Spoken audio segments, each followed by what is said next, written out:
The St. Jude reconstruction project is a sore subject which spans two administrations whose leaders both blame each other for what has been described as a mess of Herculean proportion. $118 million of taxpayer dollars have been spent on the reconstruction of a burnt hospital in the south of St. Lucia. From the onset, there were no approved designs for the building. There was no defined scope of works and no predetermined budget for the construction.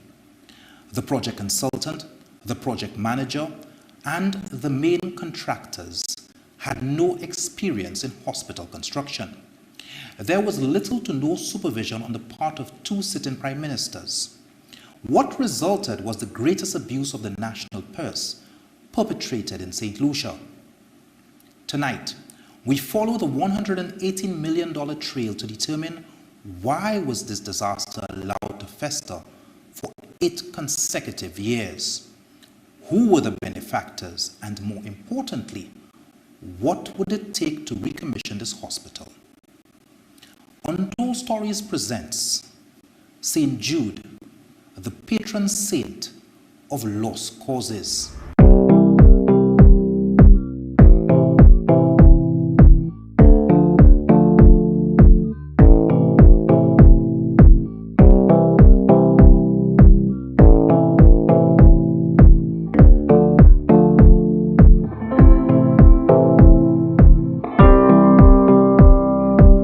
Necessary for us to show collective understanding. But 2 years? Come on. 2 years in the making and the hospital is not completed.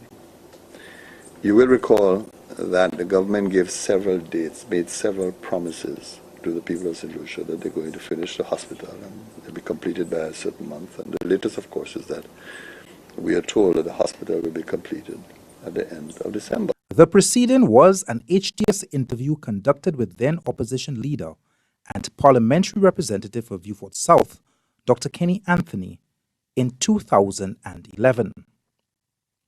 The veteran politician seemed particularly concerned with the financial management of this project.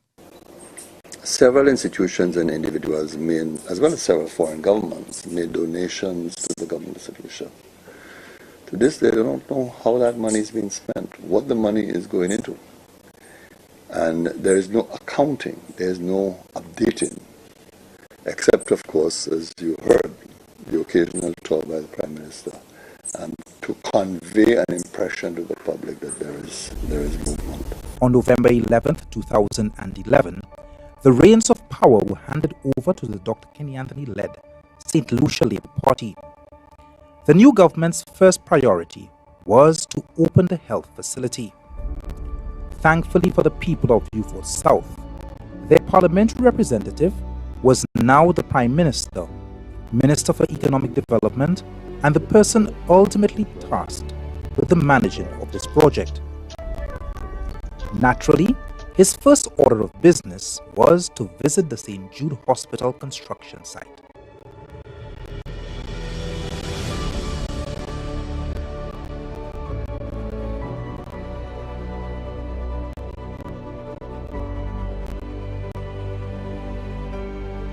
Overall, the quality has been good.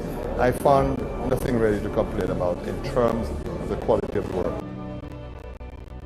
During that site visit, the Prime Minister estimated that the hospital would be completed by August 2012 at a cost of $60 million. That within 3 weeks, windows will be installed, and then you can begin the cleaning up process and the laying of the flooring and installing equipment. In 2012, by virtue of his portfolio as the Minister for Finance, Dr. Kenny Anthony was the person ultimately heading the St. Jude project. His second in command was the Permanent Secretary in the Ministry of Economic Development, Isaac Anthony.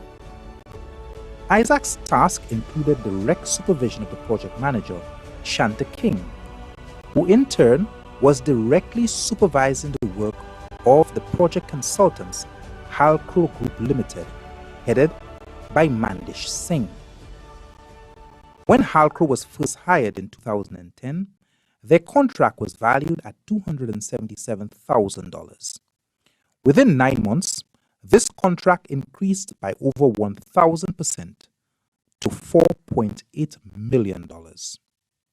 Their second contract started out at $2,064,889.51, but was subsequently increased by 300% to over $6.6 million. But that would be pocket change as compared to the final contract sum of $11,554,015.39 paid to Halcro Group, which was authorized by Minister for Finance, Dr. Kenny Anthony. Cyril Donnelly and Obi Sadu were the two main contractors who worked directly under Halcro. Interestingly, none of the players involved in the management, design, and construction of this hospital had any prior experience with such a project. On your first tour of that hospital, Right. your assessment of the work done by Cyril Donnelly's construction company was exemplary. You are quite pleased with the contractor and his work. From our research, the contractor and his office tried reaching you on several occasions to discuss some of the challenges at construction site and also the payment difficulties.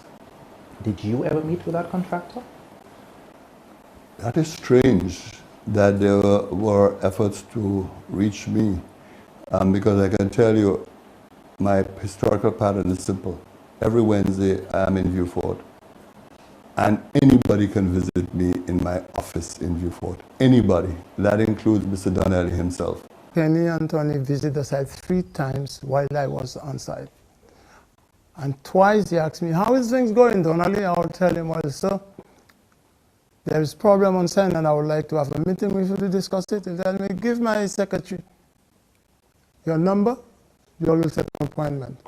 My secretary will call him 20 times.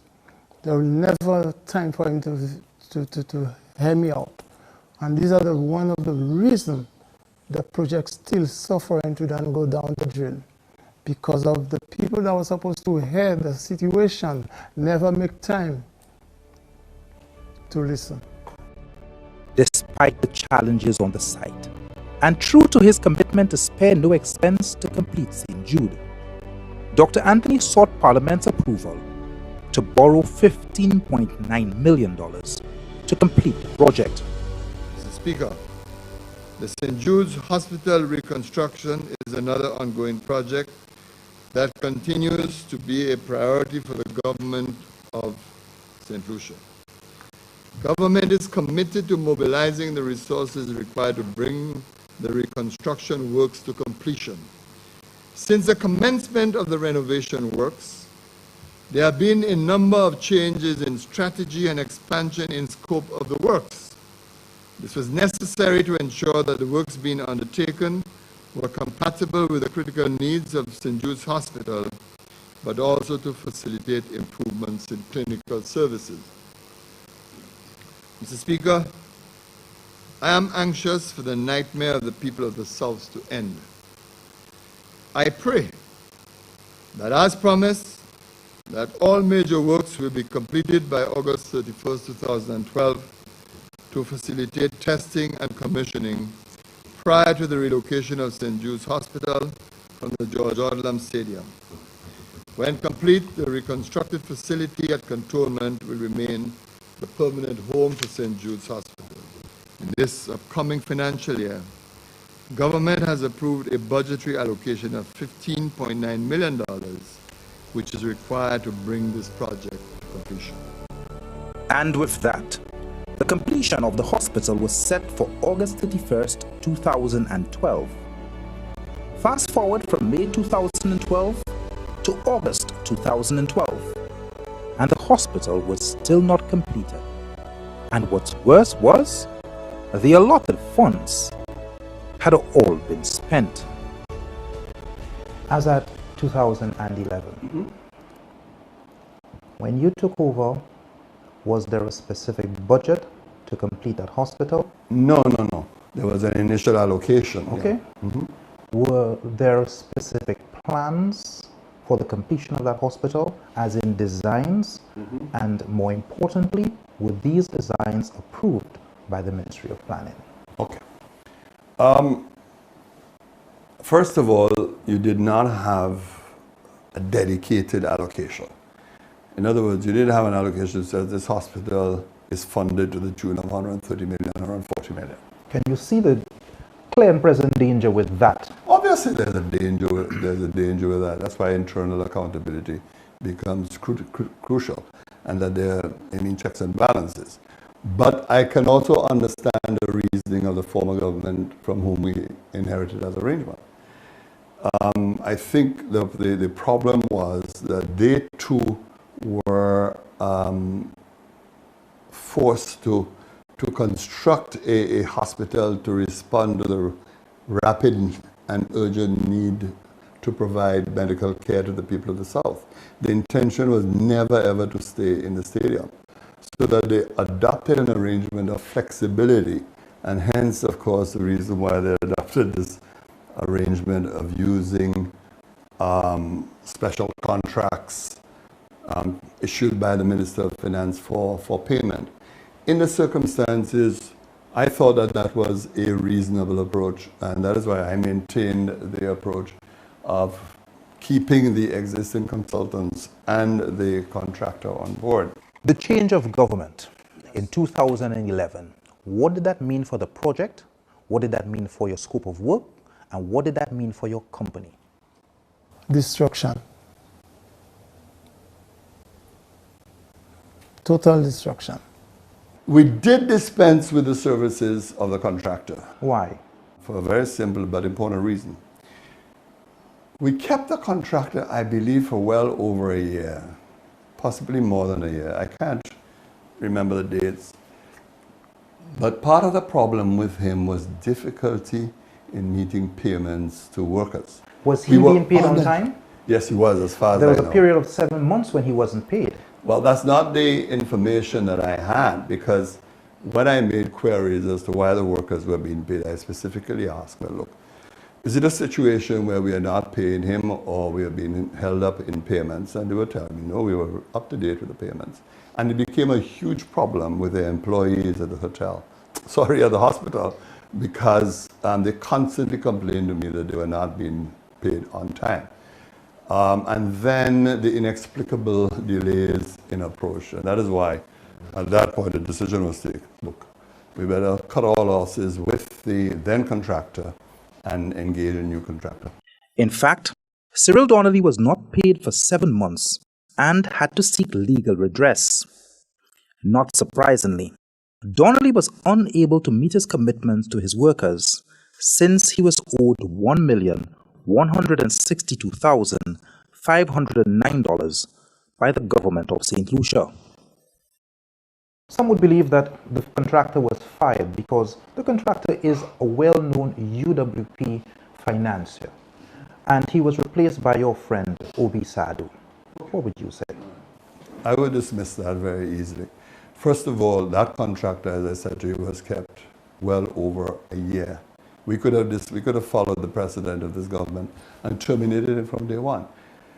We could have terminated everybody. We didn't take that approach. We felt continuity, as I indicated, was vital, that we shouldn't cause unnecessary disruption. Mind you, there are always those who attempted to say to me, look, get rid of them and get rid of the whole team and establish a new team. I didn't take that advice. Not that I did not know what the political preferences were, because it's a small country that you know what the preferences are. The second thing is that you say that Obi Sadu is my friend. I know Mr. Sadu like everybody else, and I don't know what leads you to that judgment that there's some special friendship. When we return, $58 million in contracts is awarded to Obi Sadu to complete St. Jude. We review the questionable financial management of the project, and we answer the million-dollar question: were there approved plans for the construction of this hospital?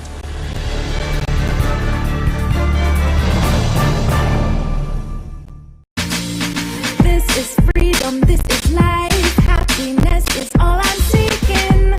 Carpe diem, I'm seizing every day, not just When you eat at KFC, life just tastes so good.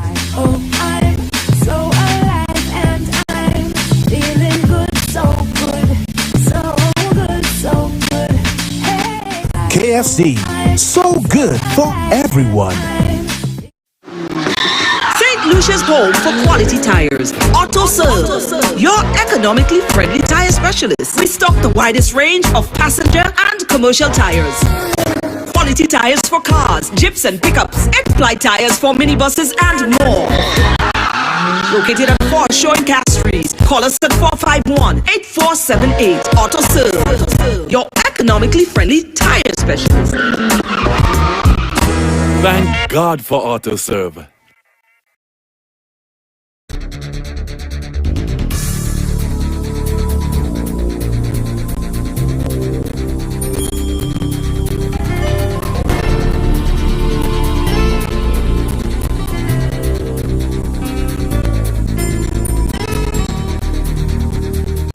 The role and responsibility of the Ministry of Physical Planning and the Development Control Authority is to make provision for the development of land, the assessment of the environmental impacts of development, the grant of permission to develop land, and for other powers to regulate the use of land. It identifies the measures to be established to mitigate against any potential adverse impacts that might occur as a result of the proposed undertaking. For years, the rumor mill churned with assertions that Halcro Group, headed by Mandish Singh, never submitted the St. Jude blueprints to this government department. It was an assertion Stevenson King vehemently denied. When Dr. Anthony took over the management of the project, one would have imagined that this situation would have been rectified. Dr. Anthony, were there approved plans for the construction of this hospital when you took office? And also... That I can't confirm, but I would assume that they knew very well the contractor and the person who had responsibility. It's not a kind of thing that you're going to go in and check all the time whether they approve plans. You assume that senior public officers would be in a position to determine that. So I couldn't tell you if when plans were submitted, what dates, who submitted plans, but I assume that there was so. Any construction of that magnitude, it would be very unfortunate if no plans had been submitted. This is a project that you were managing. Right. Not a line manager, but overall manager. You were the overall manager. One of the key things is to have a budget, designs, and it's a specialized unit.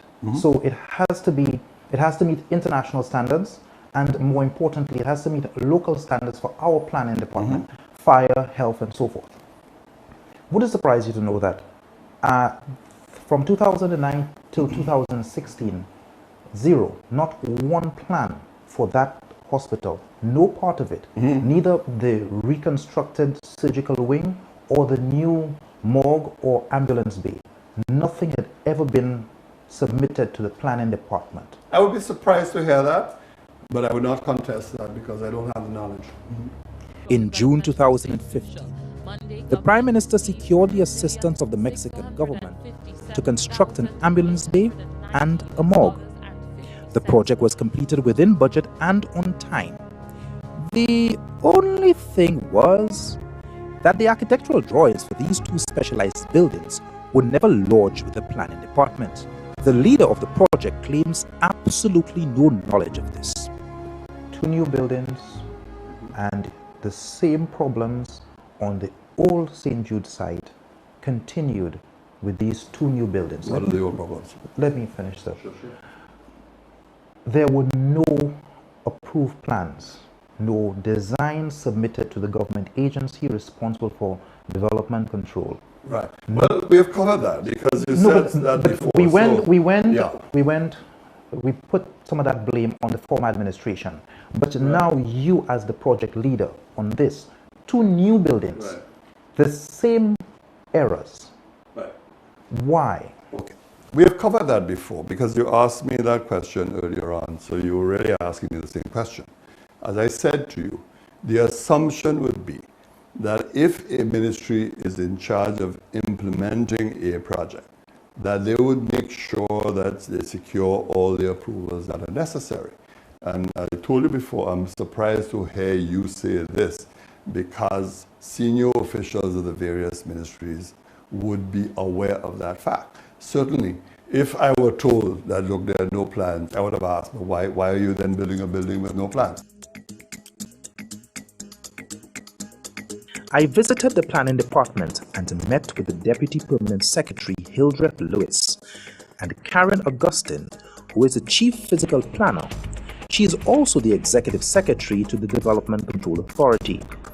They both confirmed that Halcro Group never officially submitted any plans until March the 2nd, 2016, long after well over $100 million had been spent on the facility. St. Jude's problems were not just limited to poor architectural planning.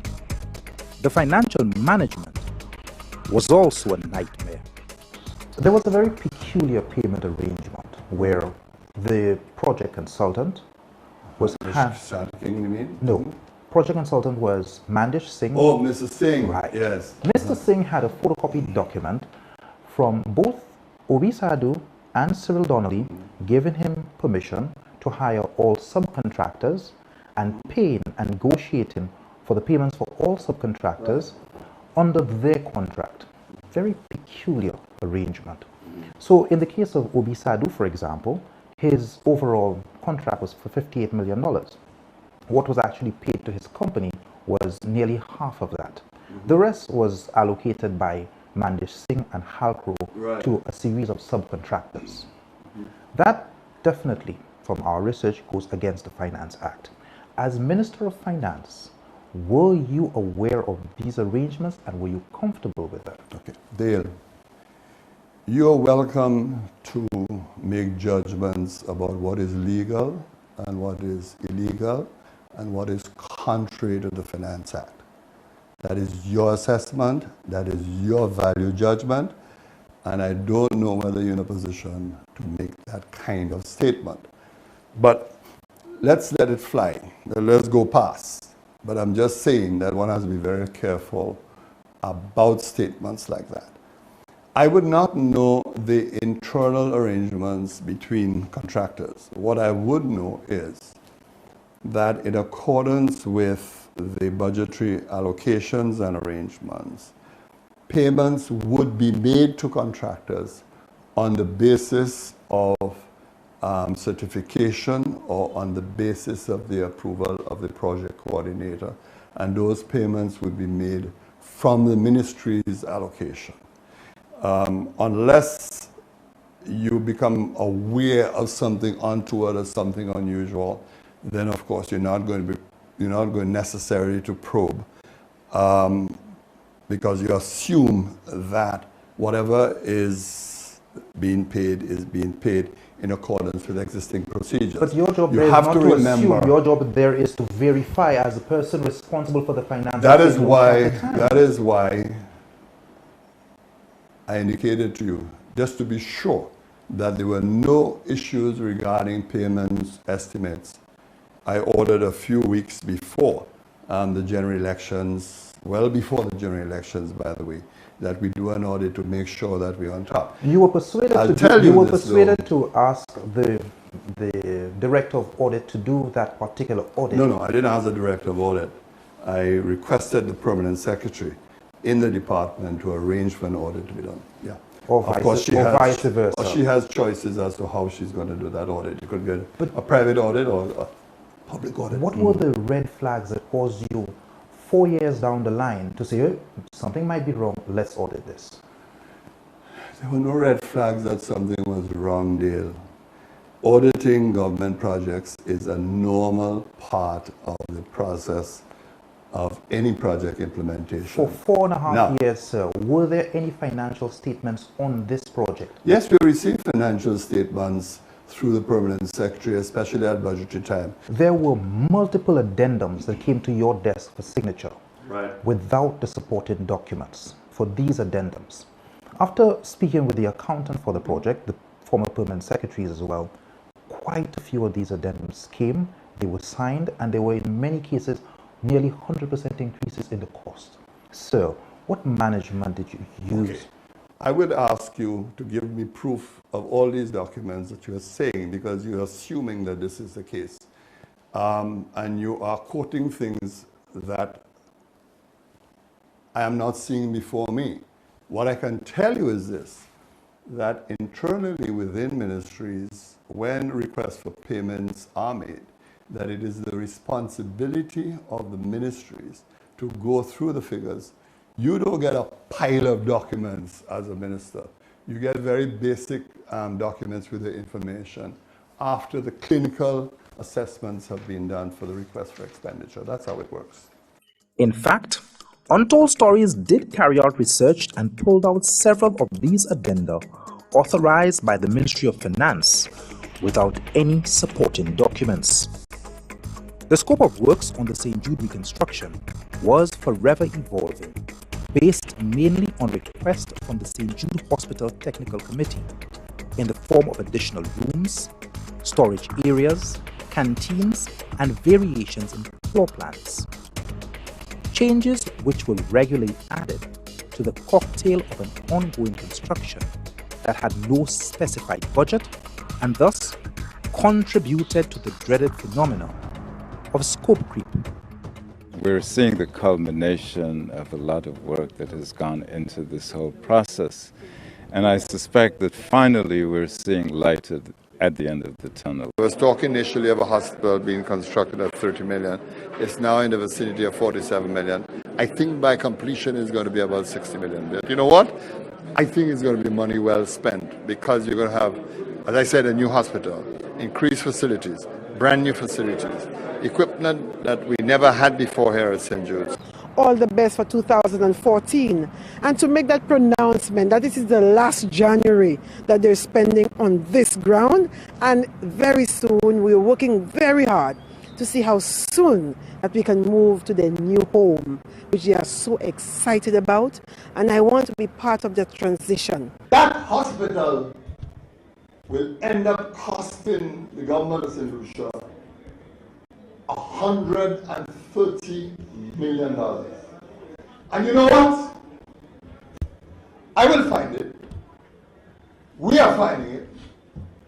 And we will do so because we are determined that the people of the South get a hospital that they truly deserve. Some would pass the blame for the change in scope of the hospital to your department. They would say that St. Jude management constantly kept asking for different things to be added to the project, and as such, the scope of works expanded and extended.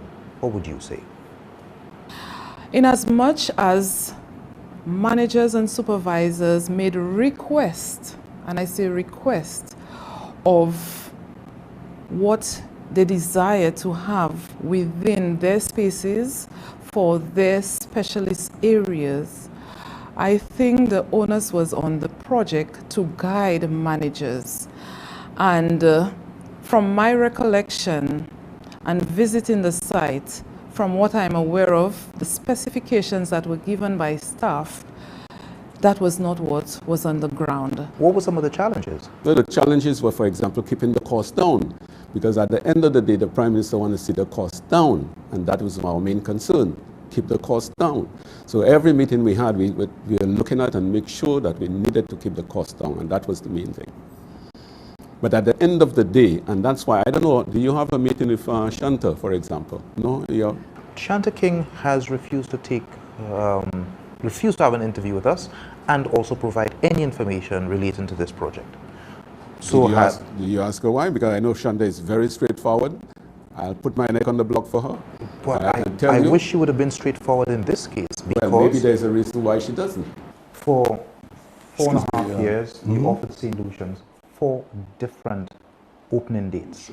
Your Minister of Health, my correction is 7. She gave St. Lucia 7 different dates for the completion and opening of this hospital. Why, Prime Minister? Because when you make those pronouncements, one, they're always very, very risky.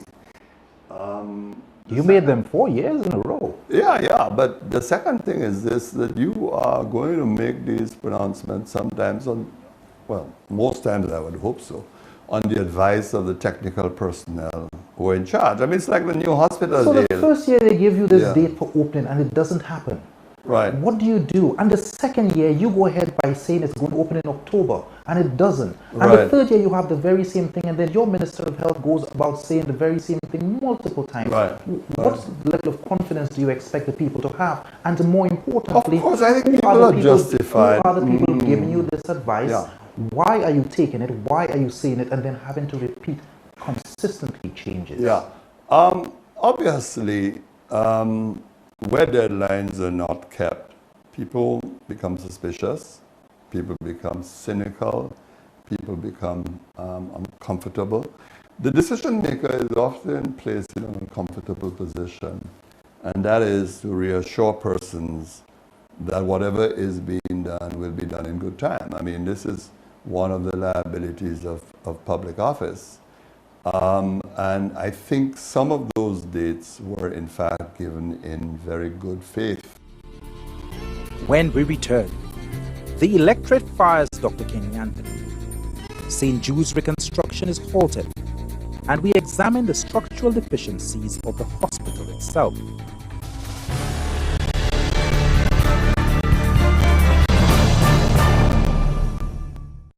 70% of all health decisions are influenced by lab results. Delivery of accurate, reliable, and timely results has been our mandate for over 20 years. We are Laboratory Services and Consultations Limited, generating hundreds of lab tests each year while delivering quality, personalized, confidential service, one client at a time. With a reliable network of regional and international partners, all tests are conducted with patient care in mind. Laboratory Services and Consultations Limited, saving lives and caring for people. We focus on results so you can focus on what's important. Telephone 459-2200. For continuous hot water, shower after shower, choose St. Lucia's trusted solar heating company, Tropical Solar. With our evacuated tube technology or efficient flat plate collector system, you can shake off the early morning chill with guaranteed hot water every time you turn on the shower. Tropical Solar offers optional color-coated units to match your roof color, and our speedy installation and superior after-sales service is backed by the industry's leading warranty. Call 454-6344 or 453-1868 and ask about our flexible payment plans. Tropical Solar, good for you, good for the environment.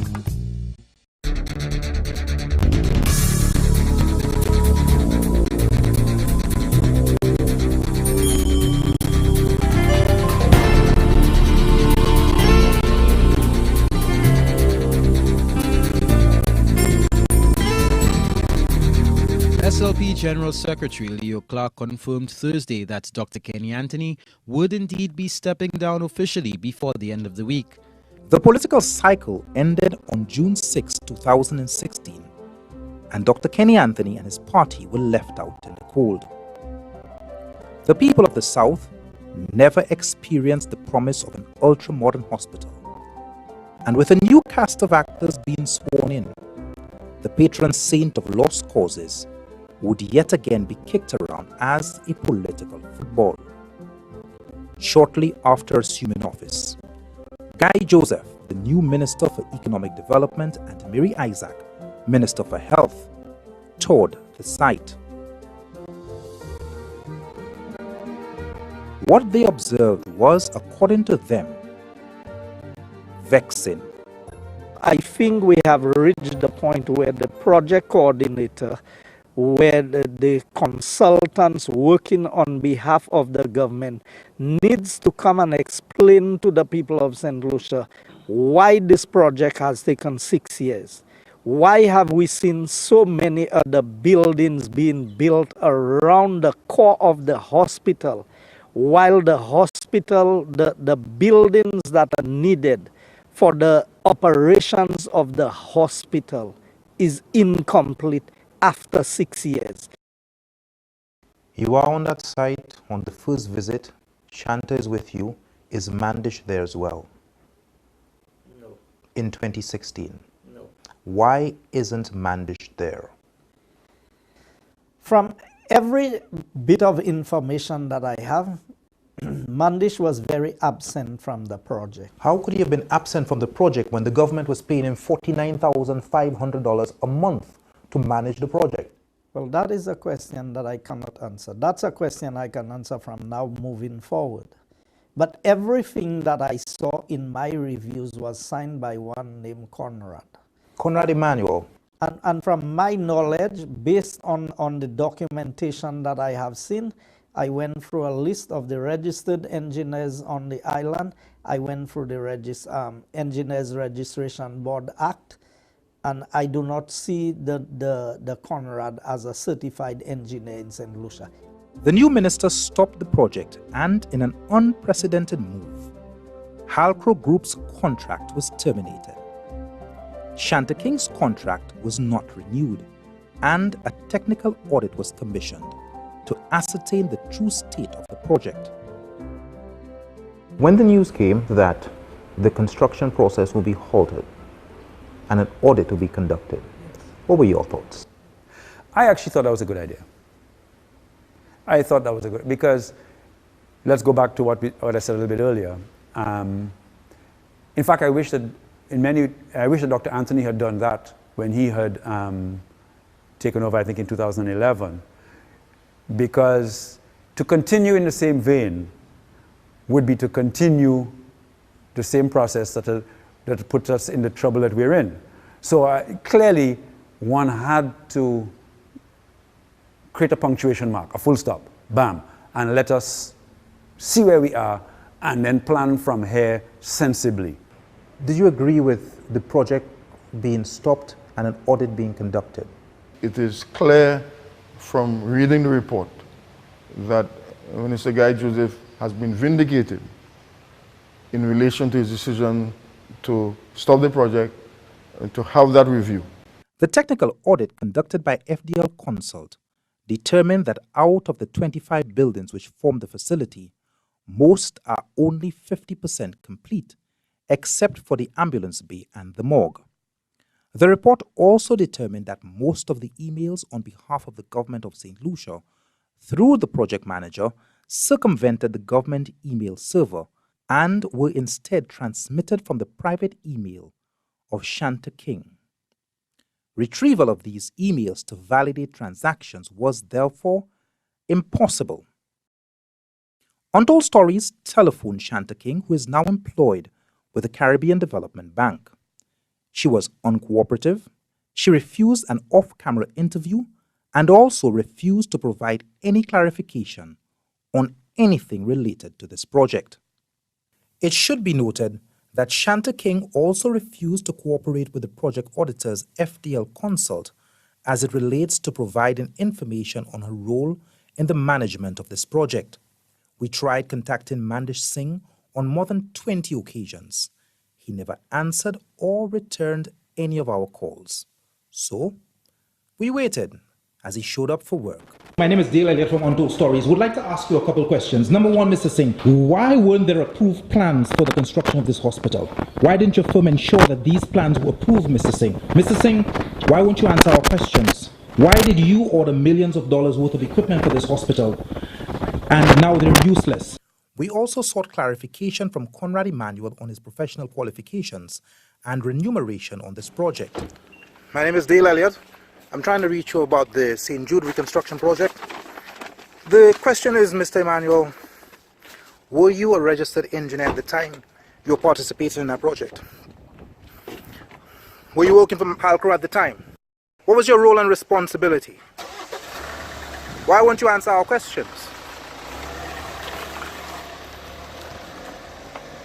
Shortly after airing part 1 of this documentary, Untold Stories was served with threats of legal action by solicitors acting on behalf of Mandish Singh and Conrad Emmanuel. The legal correspondents claimed that a confidentiality clause in the contracts of Mr. Singh and Mr. Emmanuel precludes them from speaking about the project. We contacted the former permanent secretaries of the Ministry of Economic Development. All except Ms. Tracy Polius declined an off-camera interview. We contacted Obi Sadu, the second main contractor on this project, who was very cooperative.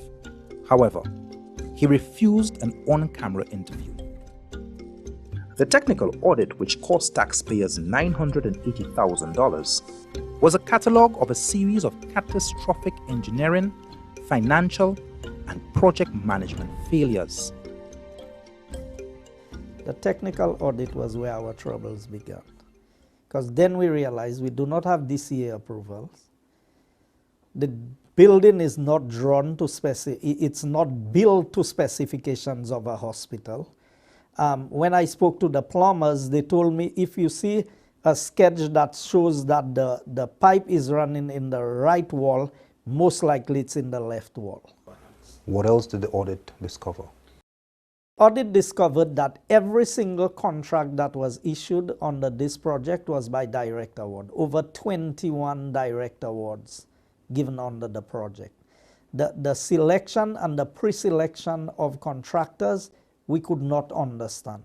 The changing of the scope of works of the hospital, there were so many changes that it was nothing like what was started under the United Workers' Party government, where a project that should have been under $50 million was now finally priced at $176 million. We have in St. Lucia a travesty of procurement guidelines called direct award that has been used, it was introduced, from my recollection, by Dr. Kenny Anthony, primarily at the time as a response for emergencies, and has become over the last 15 years the most abused system of procurement within this country.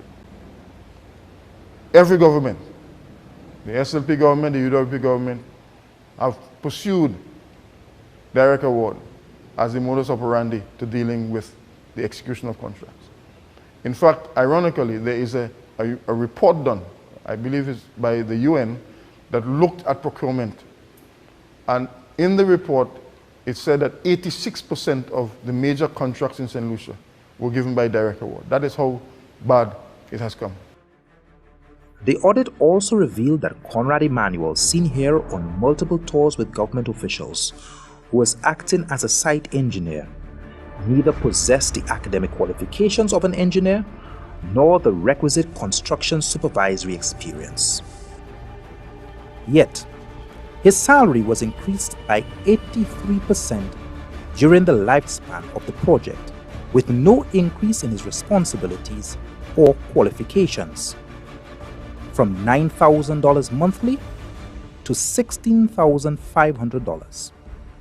His boss, Mandis Singh's salary, increased by 23%, from $38,000 a month to a whopping $49,500 monthly. There were no records to indicate that payments were based on performance matrices. On the contrary, it appeared that payments were made purely on submission of time inputs. Therefore, invoices were honored based on unsubstantiated time inputs. Halco's monthly reimbursable rates also increased by 560% over the duration of the project. With such loose arrangements, the audit report said, it would not be a stretch of the imagination that it was in Mandis Singh's interest to enable the situation in order to extend his services for as long as possible. The audit report also uncovered the unorthodox use of contingency fees of astronomical amounts. This, it said, was highly irregular, as it is the norm for a contingency sum to be retired against a specific activity or inputs, but not paid out as a sum. The audit is littered with hundreds of thousands in payments disguised as contingency payments. A payment review discovered that Halco paid its staff a total of $166,402.61 for the same services already paid for by the government of St. Lucia under the same agreement. This constitutes not only a double payment, but an unethical practice. as a result of this dubious practice. The government of St. Lucia, through Mandish Singh, ordered millions of dollars of specialized equipment, building material, and hospital supplies, and in many cases, paying exorbitant rates as these shipments were expedited years before they were actually needed. It is reported that millions of dollars of specialized hospital equipment have been rendered useless because of the time frame and manner in which they were stored. You were also involved in what the press called Operation Restore Container. You were on television, going to various places, knocking on doors, looking for government property. What was that all about? When we went through the audit report, the amount of things we found out that had been purchased under the name of St. Jude Hospital Project that could not be found anywhere. These were purchased and imported into the island duty-free. In fact, very early in the game, when I came in, I was handed a bill that we have a container sitting on port in the port castries, two containers, two 40-foot containers, that had accumulated demurrage charges or rental charges, not for it overstaying, just for the use of the container, of about $166,000. Two 40-foot containers. We could have built a whole warehouse with that money and stored our things. At least we would have had a warehouse. So immediately, I started to see how could we have allowed all of that to happen. Then I understood there was another set of equipment at Grand Riviere, and there was another set at Marisil, and there was another set at Bizet. All during that time, there is a huge warehouse built as part of the St. Jude project, completed, secured, empty. One of the most damning condemnations of the execution of this project is highlighted by FDL Consult on page 161 of the audit report. It states, the review of the site planning and audit of each building or structure on the site revealed inefficiencies, exclusions, code violations, and design contradictions that could very well lead to this renovated facility falling victim to the devastation by fire that rendered it unusable initially. I believe right now I am telling the public the truth, that here was negligent because of lack of proper management. Here went down because of politics. So during the process when you worked on this, was there ever a time when some of the things that you saw happening, you called into question and you called the project manager or the project consultant and say, listen, you all are getting 1, 2, 3, 4, 5 things. I am not comfortable working with them? That is a very good question to ask.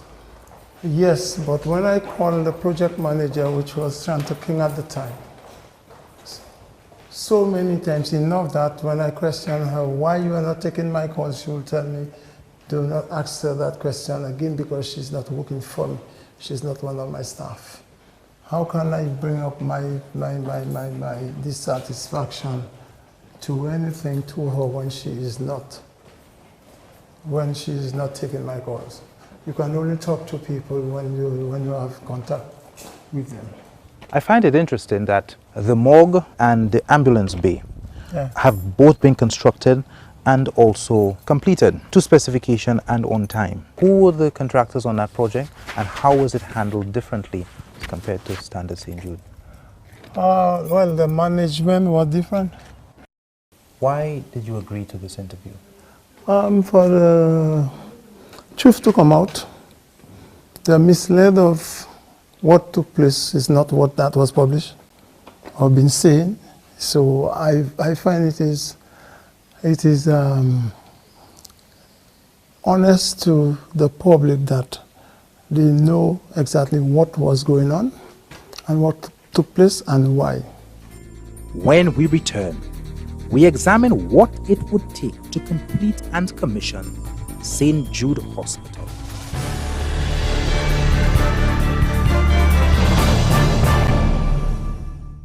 Come to nature's best.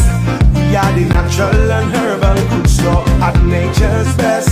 We We are the natural and herbal food store. Natural remedies and beauty products, herbal supplements that's good for us. Even stainless steel jewelry, the best spices for you and Nature's Best, the natural and herbal goods store. Come make your natural selections from our wide range of products, including natural beauty soaps and oils, oriental perfumes, stainless steel jewelry, nut seeds and grains, and a lot more. For natural relaxation, check out our line of USB aromatherapy oil diffusers and a range of sweet snacks in our diabetic Sweet Freedom Corner. Products are chemical free, alcohol free, and animal byproduct free. Visit us today. Shop number 6, M&C Plaza, Jeremy Street. Come to Nature's Best. We are the natural and herbal goods store. 40 years we've been together. We care for today, we plan for tomorrow.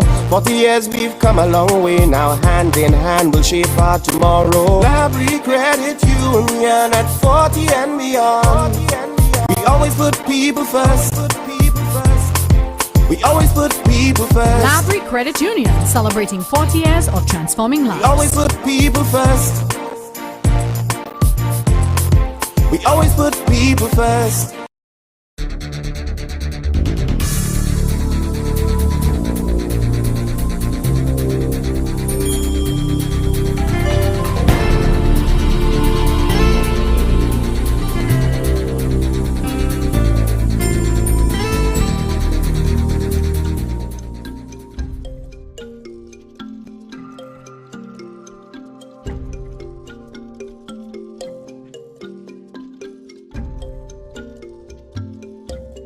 Every time you change the building, you add stuff, has happened over the years, add on.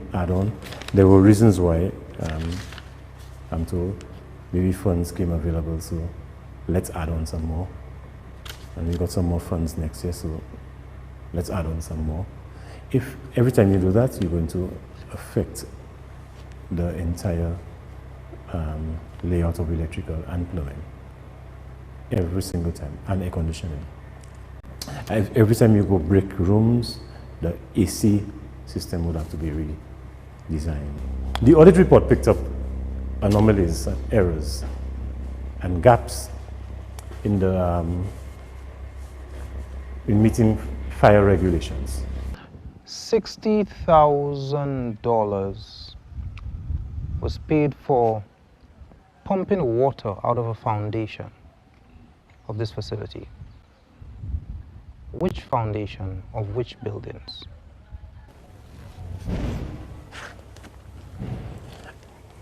Boy, I'm not sure I can't tell you that.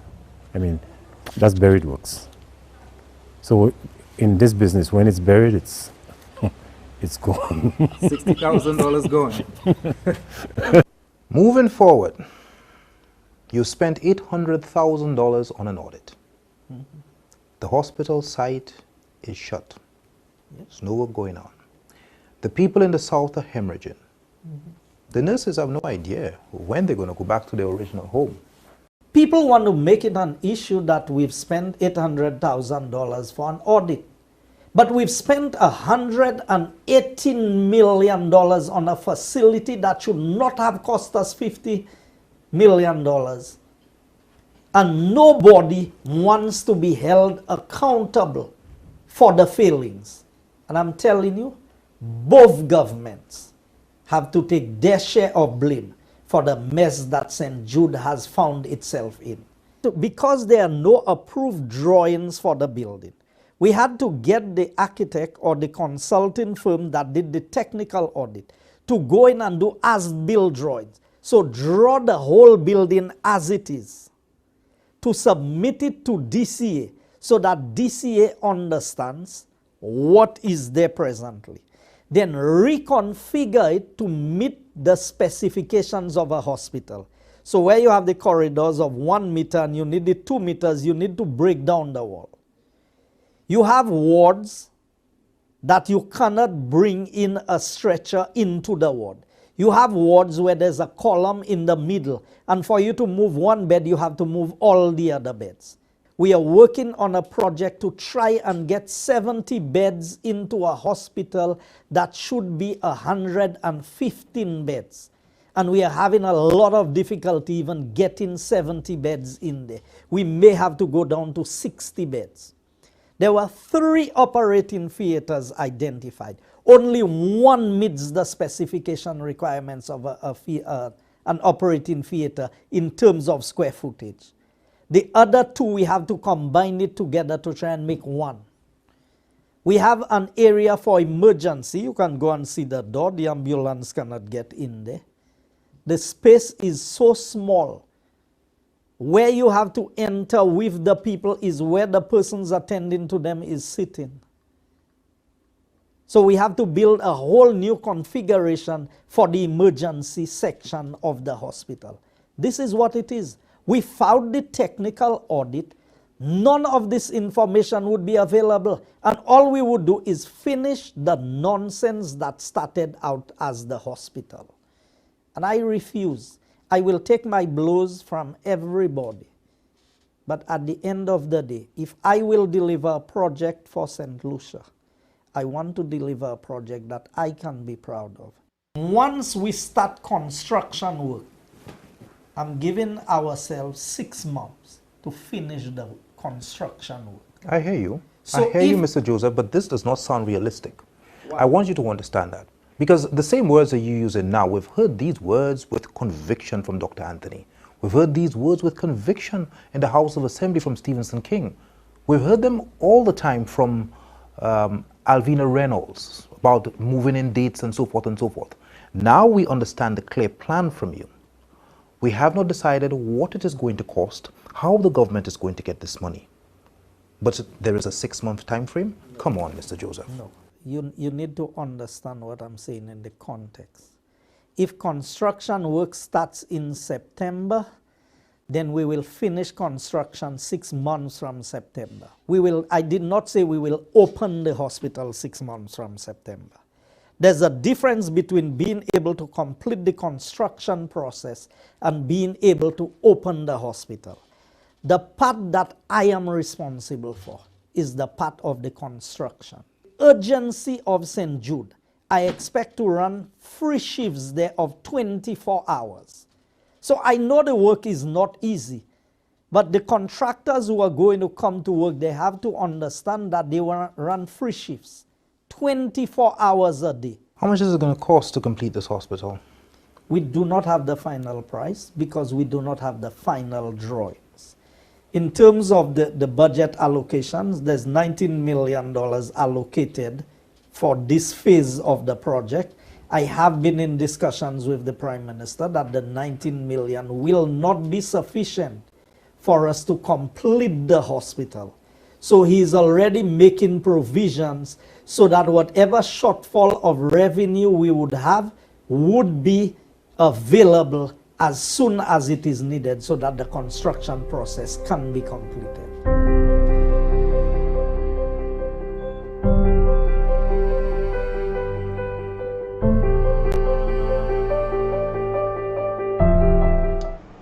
All right, there you have it, folks. There you have it. Greetings to all. How are you doing, my friends? How are you doing? Let's hope that you're having yourselves a beautiful night. Now, these are very serious times. I was just browsing through the network and I found this clip by Mr. Elliott, Untold Story. All the credit goes to him. And by the way, I believe he's one of the best journalists that you have together with Mr. Timothy, who is on tonight. I do not want to disturb his program, but the problem tonight is that tomorrow I saw a notification that Mr. Marvin Charles is going to be live on his program, and therefore I did not want to interrupt that program. However, tonight I know I am bordering on Mr. Timothy's time, but I believe that those of you who would want to go over to Tim's show, it is okay, but I want to carry on still. I would look at that clip at another time. But if you realize that the engineer that will be on tonight with Mr. Timothy, he made a lot of statements there on this Untold Story investigations, and it seems like there is a lot of persons out there, professionals, who have changed their minds on what they said before, and that's where the confusion is in the minds of the St. Lucian public. By the way, the announcement is that Mr. Philip Japere, Prime Minister of St. Lucia, have announced this week that work will commence on the Old St. Jude Hospital Phase 1. Phase 1. And that is the hospital that we saw in the clip earlier. Sorry, that's the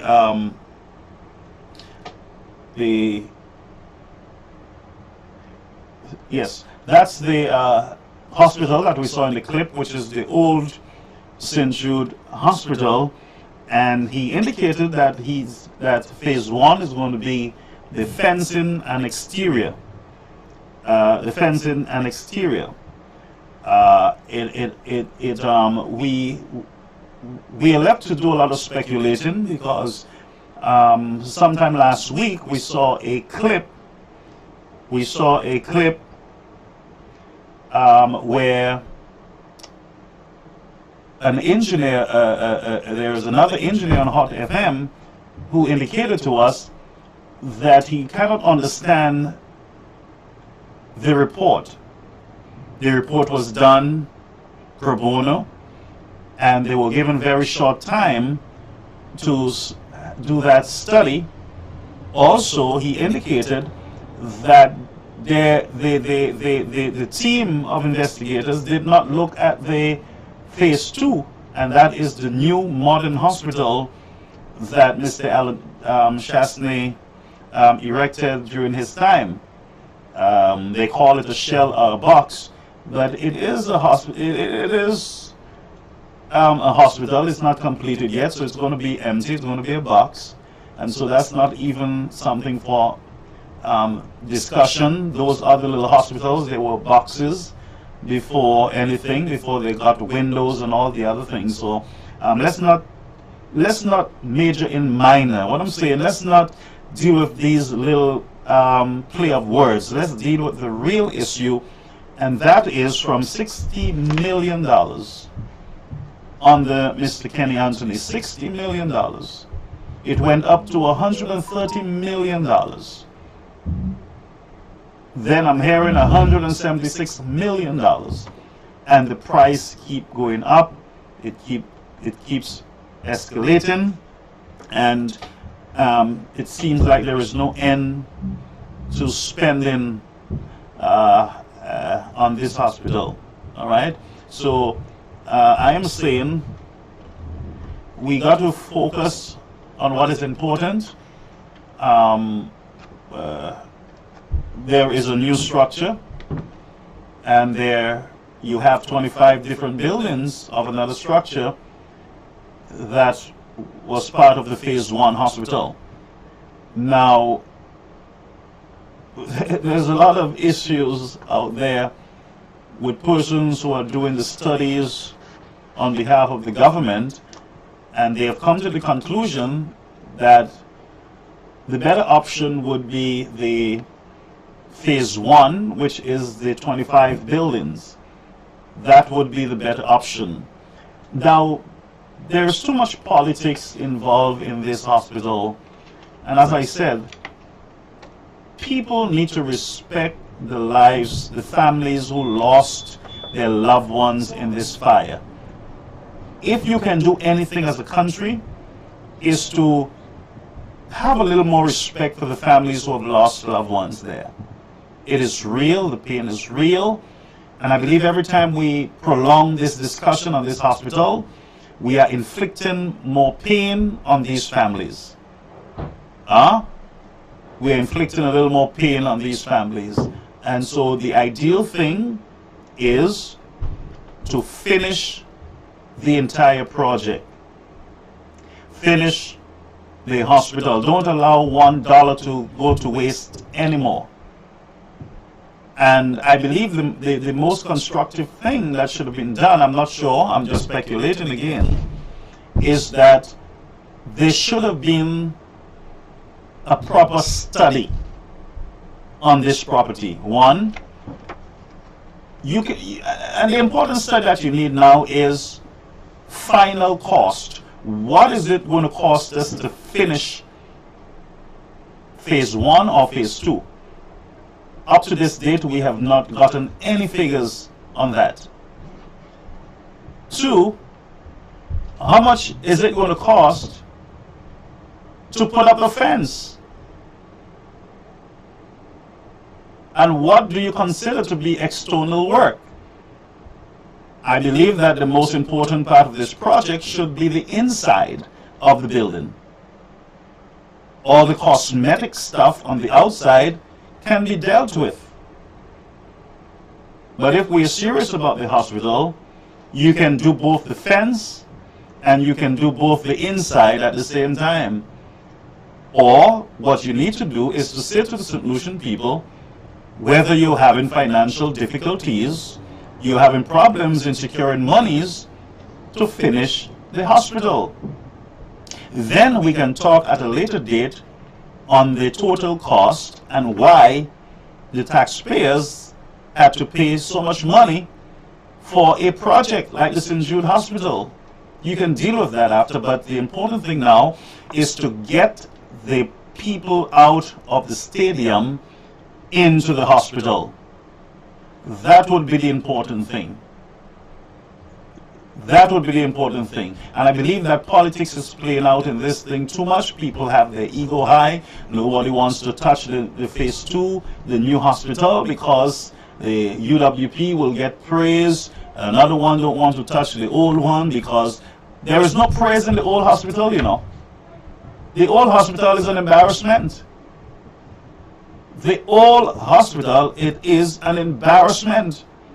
There is no praise for anyone to get in that old hospital. It's an embarrassment to every government, especially those who started this project. No accountability. You're just writing checks to people left, right, and center. And every week the figures are changing. The nurses, the St. Jude board, they're saying, look, what we told them to build, that's not what they built. What is on the ground right now, that's not what we asked them to do. We know what we want for our professionals, our nurses, our doctors, for the x-ray rooms and all the different departments that are needed. We advised on it, but that's not what happened. So I am saying that, don't start, you know, without knowing the final the cost to get it finished. Come to the St. Lucian public and let us know that it is going to cost us another $50,000 or $60,000 to get this thing done. But based on what we're hearing, majority of St. Lucians want the phase 2 of the hospital to be completed. And we understand when government don't listen to the people will rise up. All governments have experienced that, the United Workers' Party and the SLP. You got to listen a little more to the people. And the sad thing is that when you have leaders that are so petty and childish, everything is a game, everything is a get back at, the people suffers. Our government officials are too childish and petty. They want to get back. They want to get back at each other. They want to see one in jail. They want to see one out of jail. They're just petty. While the work of the people suffers.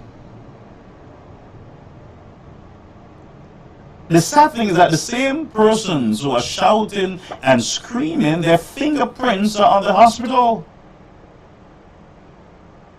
I would love to see both the opposition leader and the Prime Minister coming together with their former health officials who were involved in the hospital and engineers, and let's have a discussion.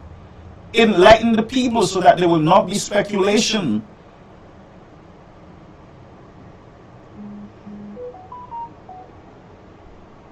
And you know, if you want to call folks, you can call at any time. I'm not going to stop you from calling 929-586-1821. And I would like you to call me and let me know which phase of the hospital you would like to see done. Whether it's phase 1, which is the old buildings, or phase 2, which is the new property that is there. That will be compromised if it is left undone. It's rainy season, rain is coming, water is compromising the structure. But again, politicians need to stop. Listen, you can play with a football field. I understand, you can cuss off each other with a football field. Yeah, you can argue and fight over it, but a hospital is where you want national unity. You want people coming together, putting their heads together.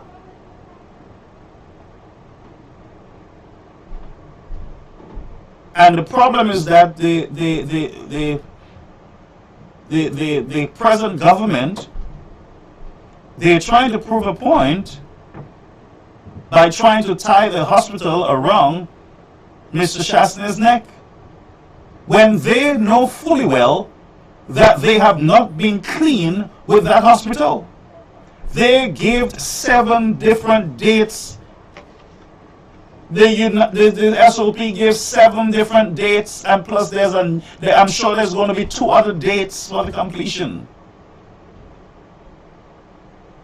They gave 7 different dates, and they were very comfortable giving those dates.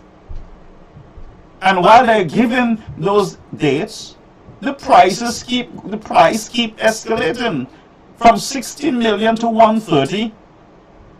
And then Mr. Anthony says, yes, I will find the money, and we got the money, and we will get it done. It's going to be finished.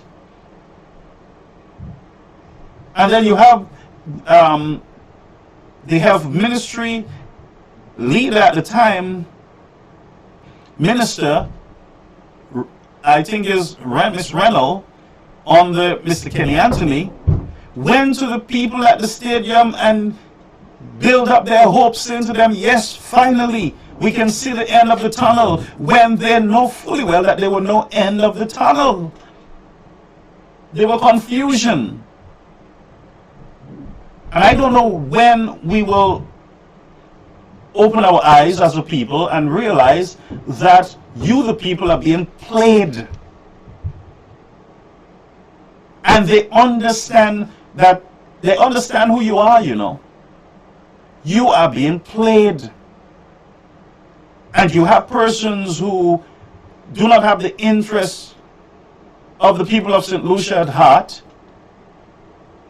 All their concern is that the government is in power and they can get a contract, they can get a job in an embassy or something. So they talk, they shout all day, errors, lies, misleading information.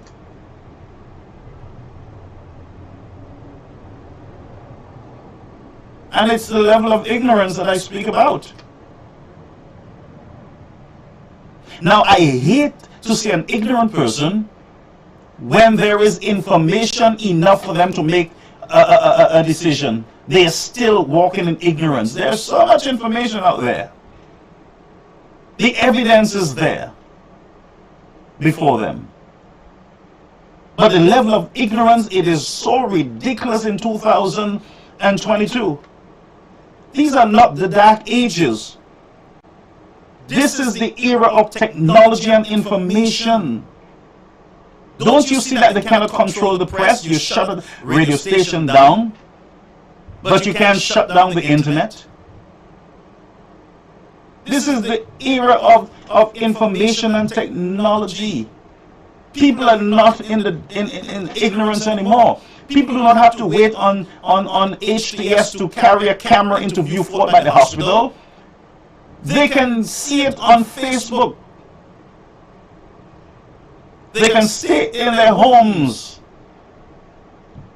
with their computers or with their smart device, and they can see for themselves. But the level of ignorance is ridiculous, and people are suffering. The people of Soufriere, you have a representative. That representative should be shouting from the mountaintop, where is our hospital?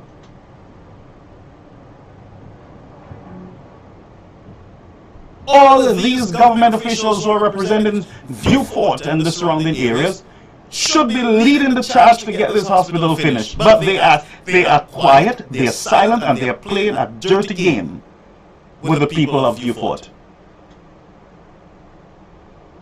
So it's time for you to rise up. And when I say rise up, you need to speak up. You need to send messages, get the numbers of your representative, and I'm going to get all these numbers and I'm going to post them online. Get the numbers, text them, call them, WhatsApp them, leave messages. Say to them that you are demanding a certain hospital. This is what I want. This is what we want you to do. You're not your own. You're not working on behalf of your family business. You're working on behalf of we the people of St. Lucia. By extension, Vieux Fort and the surrounding areas. How dare you have a major airport in that community and the nearest hospital is in Castries? God forbid that there is a major incident at the airport. What are you going to do? What are you going to do about it? Bring the people into a stadium? God forbid something fall on those people at the hospital there. They are international travelers, and they are persons that will not play with your government to sue them.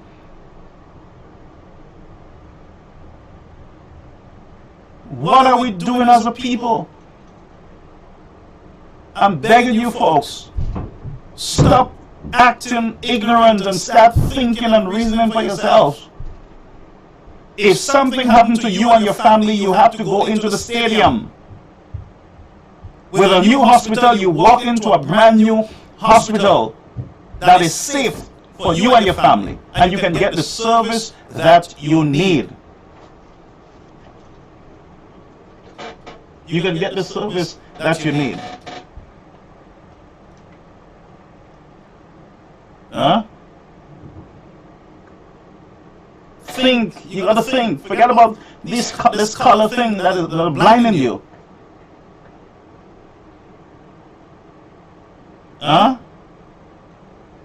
Think. Reason for yourself. This is the era of enlightenment. It is not the dark era.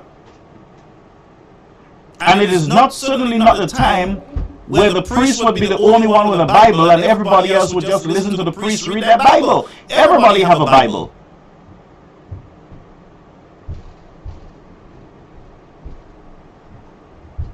An announcement is made that we're going to start on the fence of the hospital. And my question would be also, why would you have a massive project like that without a fence?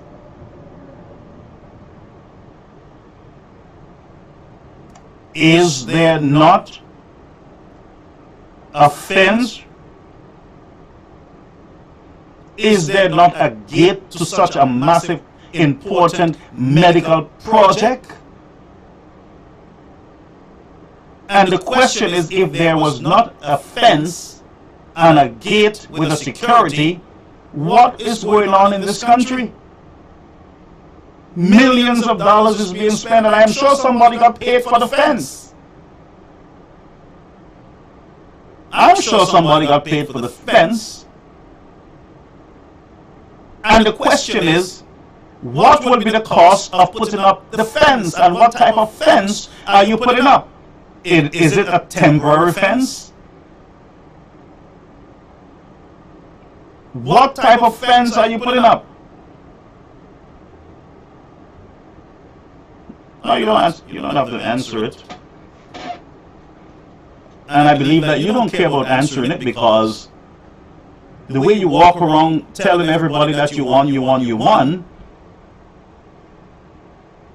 I don't think you would want to answer it, because you're thinking that you won is forever. But you will be accountable to the people of your country. And they will hold you responsible for those statements and the childish ways that I see you guys are operating at. Grow up.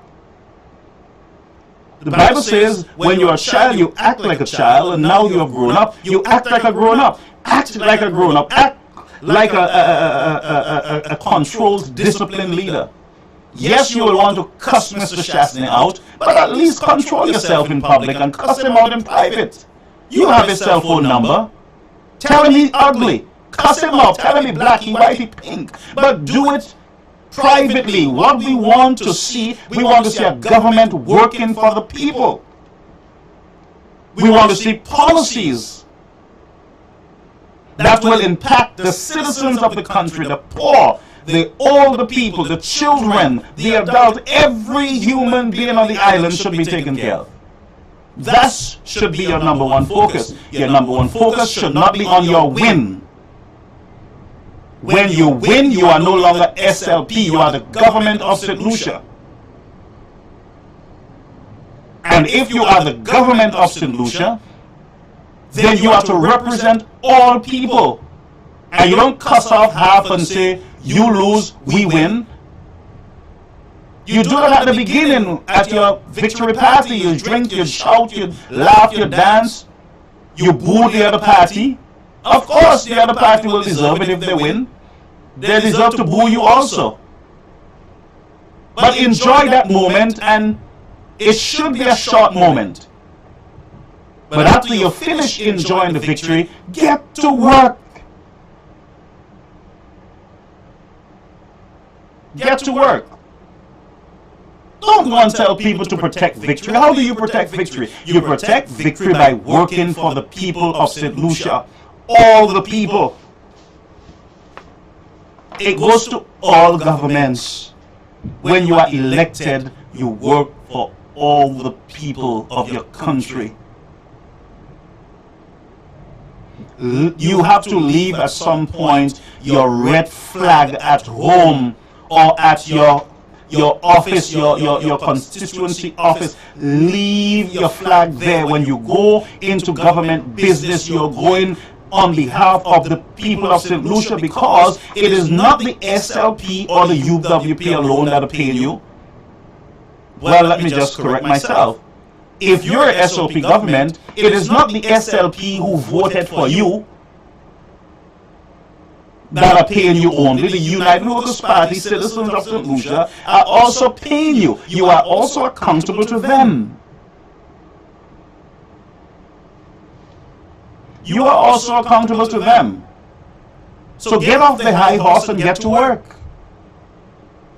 And I'll say to you people out there, let the folks finish the hospital, but hold them accountable for every stage. Don't close your eyes on that hospital again. And if they say to you that the hospital is going to be finished in December of this year, don't even listen to them. Keep your eyes open. If they say to you that the hospital is going to take $50,000 to finish, keep your eyes open. And when the people, the staff and patients of the hospital, the Victoria of the hospital moved from the stadium, then you have a party and rejoice and say, yes, you finish it. But for now, take it with a pinch of salt and keep the government's feet or hands on fire. They got to work for you, the people. They got to work, period. You have no victory to protect.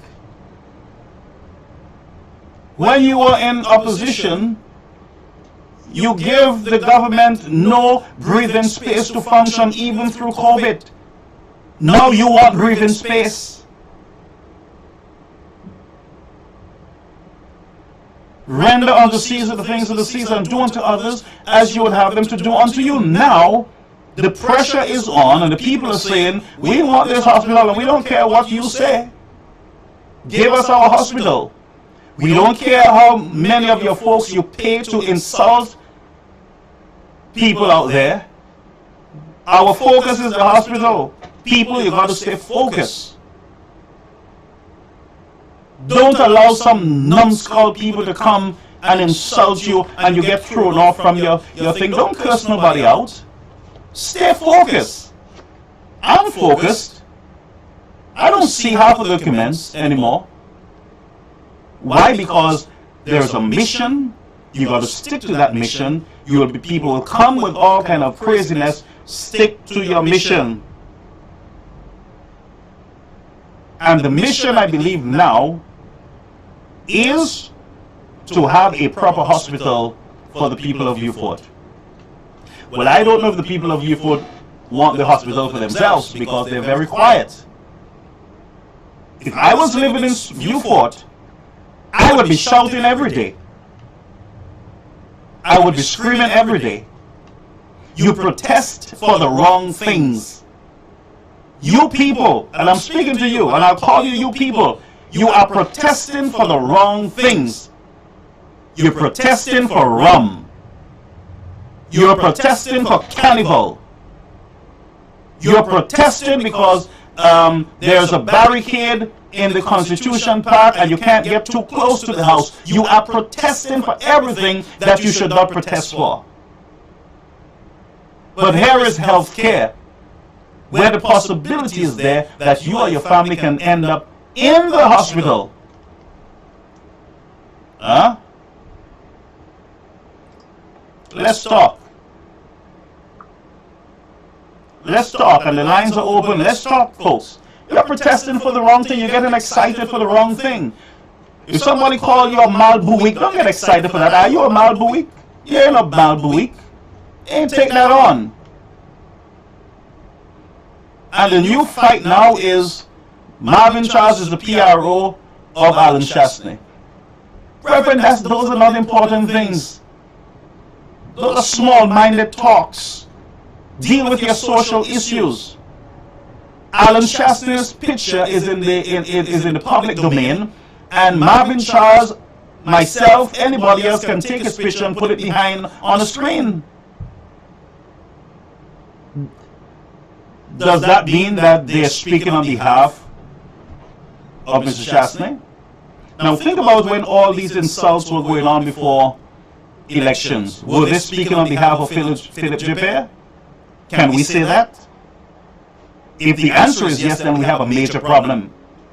Because many of those people were racist in their statements. They were insultive. They were bullying. And even those here in the United States who were doing cyberbullying, they were breaking the cyberbullying laws here in New York. And that's why the Palm Lady, don't think that you get off, you know. We're very close to closing this deal. Because we know who you are. If you realize I've been quiet about you, but your days are numbered. So that's how we do it. You deal with those trivial stuff and you move on quickly to the real issues, and that is healthcare. God forbid, man, that I come down to St. Lucia and I slip on that at the airport and have to be rushed to the hospital, and I have to be you got to take me over to the stadium. Is that what I want? Is that what you want as St. Lucians? So folks, don't even get distracted with all this nonsense about Marvin Charles having Mr. Alan Shastney picture behind him. The man is free. The man has a right to speak how he wants, when he wants. I just don't want him to insult anybody. And the Constitution gives all St. Lucians the right to speak up. But oh no, you use your right, your rights wrongly. You use it to cuss off people and disrespect people. And when it's time for you to talk, you can't talk. You lose your tongue. It's time for the people to stand up. Small-minded, man, and there's some of these people, even here in the United States, leave your country in the dark ages, and you come and you're still in the dark ages. People have developed themselves. Some people have gone to school, and some people have gotten their GED. You still haven't gotten your GED, and you're still ignorant like a bat. You still have no sense. So much information and opportunities around. Huh? All this information out there around. You're still in ignorance, repeating garbage, can't reason for yourself. Sometimes I listen to some people repeat some stuff and I'm like, huh? I came here to the United States without a GED. I got my GED, I went to university. And I'm still going as we speak. Thank God I was able to submit my projects yesterday. But better yourself. Use the opportunity here in the United States to develop yourself so that you can go back and be productive citizens in this society. Some of you go back to your country and all you can do is cuss. All you can do is cuss, drink rum, and take people's women and men. You can't discuss, you can't have a proper discussion with them. They bark at you, they shout at you, they scream at you. You speak about the hospital, they tell you Alan Chastney. Huh? You tell them that the road condition is bad, they tell you Guy Joseph was a thief. Can't reason. It's disgusting. Develop yourself. I don't care what age you are. Develop yourself. Start reasoning. And by the way, if some of you start reasoning, some of the things that you go through in life, you won't go through it, you know. You go through most of the time because of your ignorance, you not knowing when there's information out there for you. You don't read newspapers, you don't follow the news, you go and you watch the news, but it's mépris. You can't even type properly. Thank God for the spell check. You go under there and you cuss people off, you don't hear nothing in the news. You don't go for information, to get information so that you can make a proper decision. You hear what some of them tell me? Go back in the church, go preach. You're a preacher, you're not supposed to talk. But I know too well that it is the level of ignorance. And I know the idea is to silence me and have me to feel guilty and go back, you know, just go back in the shell. But that's a gutter mentality anyway. All citizens should get involved in social issues that can help to make their communities better. And you're saying some of us need to shut up? Look at the injustice in the society. Huh? When you say to people protect the victory, they take that to mean go out there and be bullies. Go out there and tell them in their face that they lose. No, they did not lose. The St. Lucian people did not lose. You are one people. No matter what government is in power, you are one people. Don't divide the country like that. They and you. You are one people. You're citizens of St. Lucia and be proud of that. Whether you're SOP or you're Labour, whether you're black, pink or yellow, you are a St. Lucian. Be proud of that. Be proud of who you are. And make no apologies for it. So I think it is time for a total cleaning out in the political ghetto. You need fresh minds. You need more Christians representing you, although some of them are crooked too. But you need some more people that love their country. Persons who will be true to their calling, and don't leave them there for long because they will get comfortable and get corrupted. Hold them responsible. And many of them are corrupted because you allow them to be corrupted.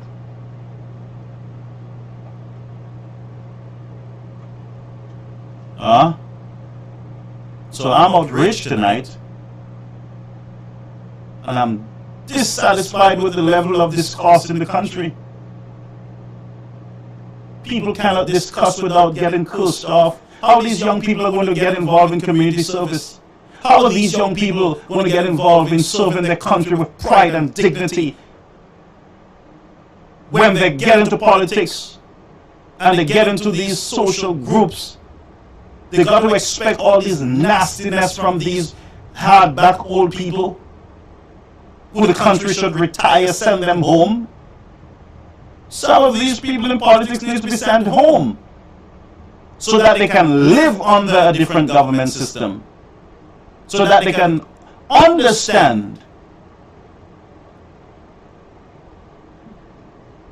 that when the righteous rule, that the people are glad. I'm saying it is time to clean up the political ghetto.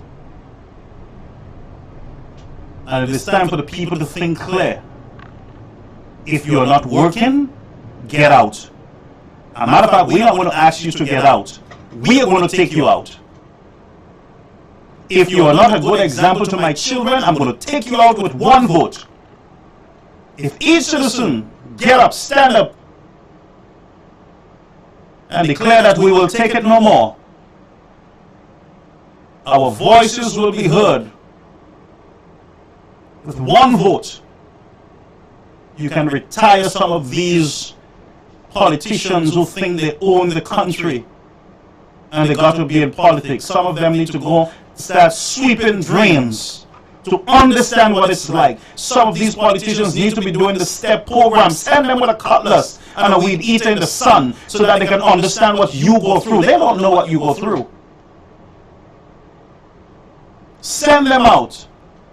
Allow them to live on $5 to see how far they can go. Yeah? Am I making sense? Let them experience what many of you parents experience. Send them. Go cut grass in the hot sun. Many of them don't know what it is to struggle to send your children to school. So you the people, you're the person who cut the grass by the road and keep the drains clean and push the wheelbarrow in Cass Streets to keep Cass Streets clean and fix the pothole. You have the power. One vote. And I'm calling on St. Lucia to send majority of these politicians home. Send them home to their communities. Send them home. Teach them a lesson, and the others going forward will learn that the people are tired of gimmicks and of blaming each other. The people are tired. The people are tired. The people must send a clear message. And they must send it throughout the length and breadth of St. Lucia that we are not ignorant. We cannot be bought and we cannot be sold with your old chicken back on your rum. We will not be sold, be bought with your empty promises, your gimmicks, and your fights that are not necessary among each other. When you have government officials coming on the air and cursing off the citizens, then you know it's time for you to stand up and send a signal.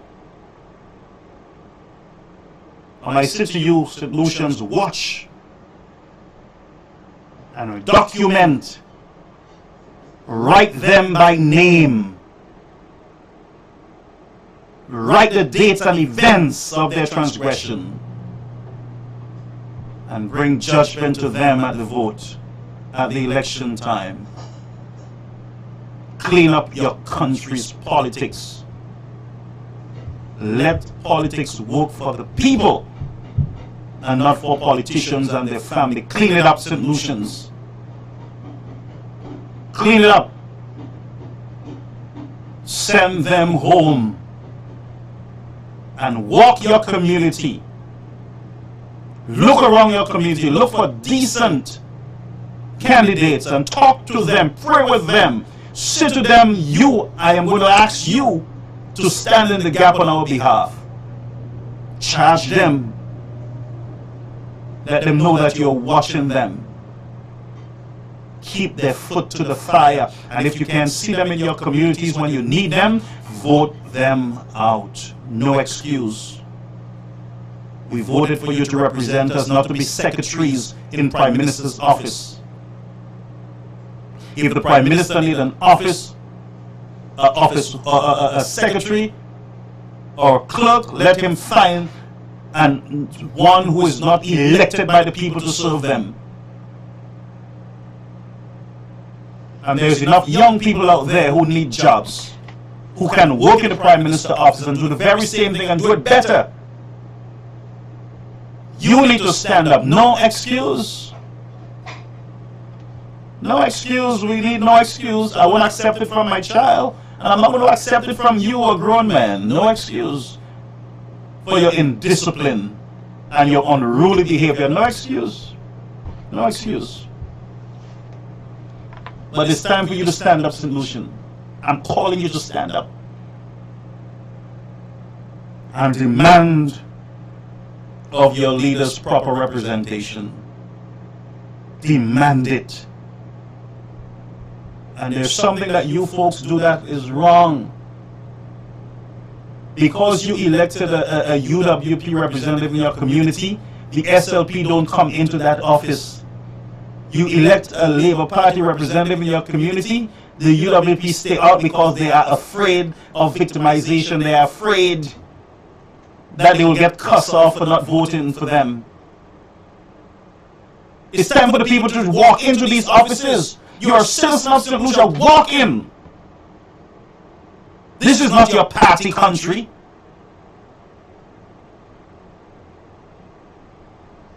This is not your country. What are you, a king? And your country. Exercise all your rights, citizens of it. All your rights. Exercise it. Use it. It was given to you. And for the hospital, you should have been in the streets already, flooding the streets. But no, you people, you want to hide behind social commentators like myself and others. You hide behind us. While you are in problems, I'm not in the problems. I'll tell you something. I'll give you a story. I got COVID at the early stage of the COVID virus. I'll tell you something. And the cities sent food every day, delivery food, apples, every day they would send food to the house. Until I had nowhere to put it. They would send food, send stuff. Oh my God. They would send a lot of different services to me. Even though I don't need it, they would send it.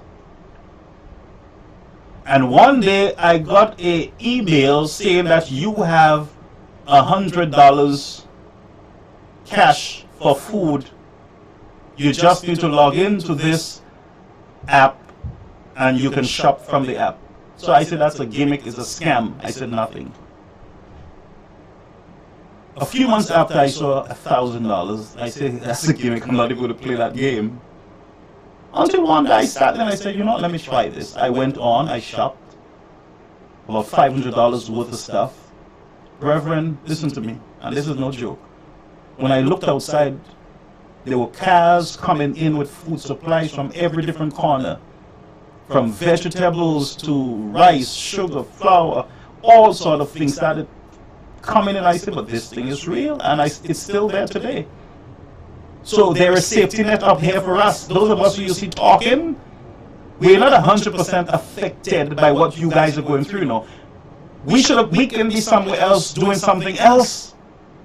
Why do you think we're here? Because there's a gain? Why do you think I am here? Because there's a gain for me? What is the gain? What is the gain for me? You insulted me? Calling me all kind of names, you don't even know me? Huh? And some of you don't know good people when you see them because you're so accustomed to crooks and scams, political scammers, that you can't see good people when they come and advocate on your behalf. They have said a lot of things that I'm getting paid. Alan Shasty sent messages to me and all kind of foolish garbage, ignorant idiots, wasting God's time that He gave you on the earth. Use your time wisely. One of these days, oh foolish man, you will lie on your bed and wish you had used that time wisely. You would sit on that bed, you ignorant man, and say, whoa, I spent my time, I squandered my time. You ignorant man. Grow up and stop wasting your time, wasting your life, talking garbage.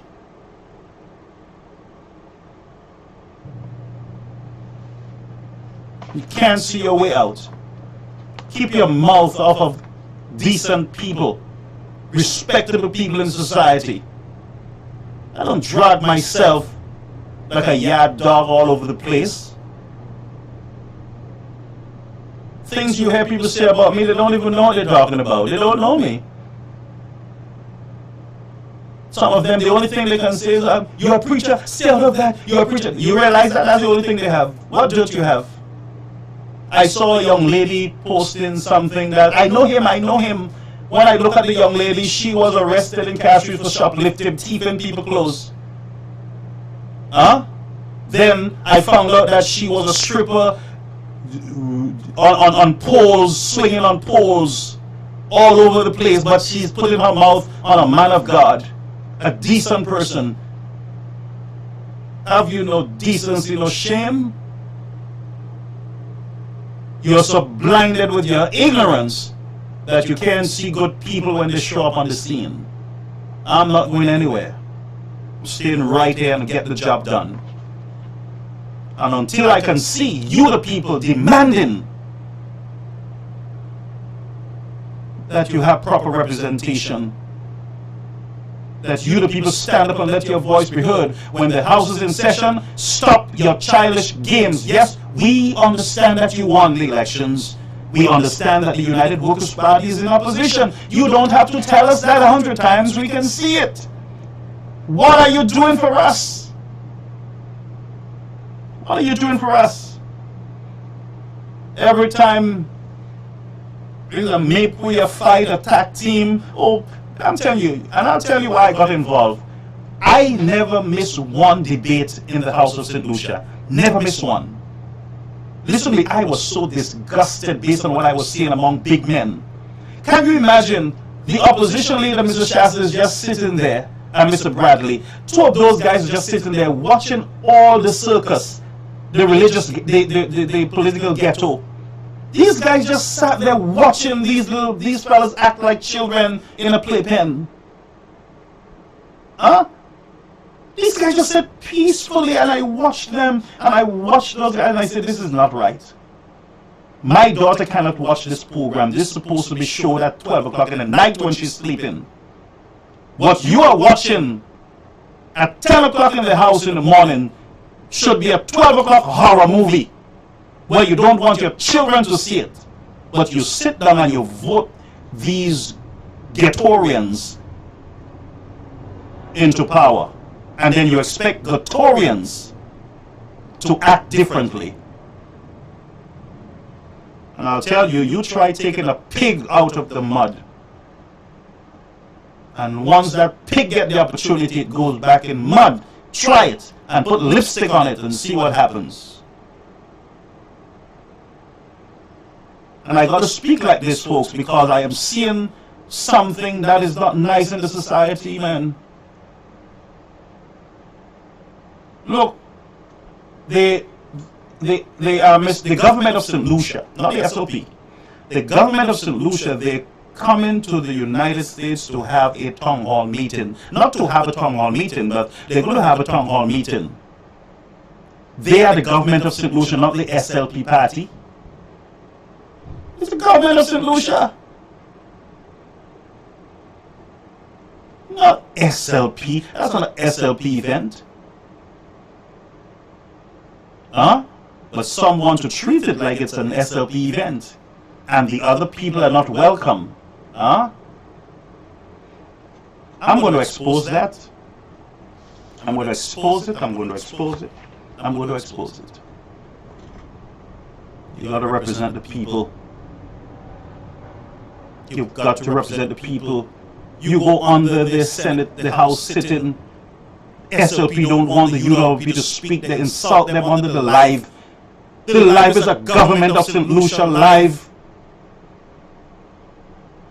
It's not an SLP live. What the devil is going on in this country?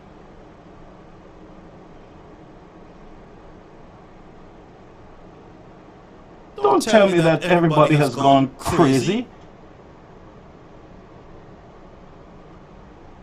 What is going on in this small country? You need each other. If there's a major disaster, you need everybody. You need each other. For those of you who live in low-lying areas, if your house starts going into the sea and you're in it, and an UWP come to help you, you're going to reject the UWP. By the way, let me not say that, because there are some people who are so ignorant they would prefer to die than to take help from a UWP. That's how the hatred is so. That's how the place is so bitter, dripping. And I have every right to speak here. You can't tell me go anywhere.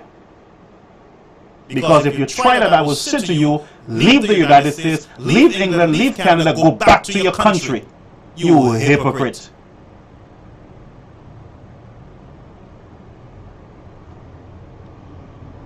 Spend all your money for green card. For another man's passport. But you're busy telling people to go back to their country, you bunch of ignorant hypocrite.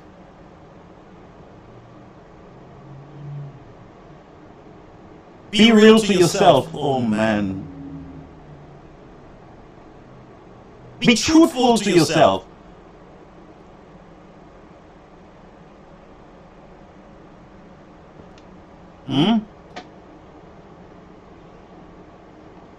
You're leading a country and you're saying to protect the victory.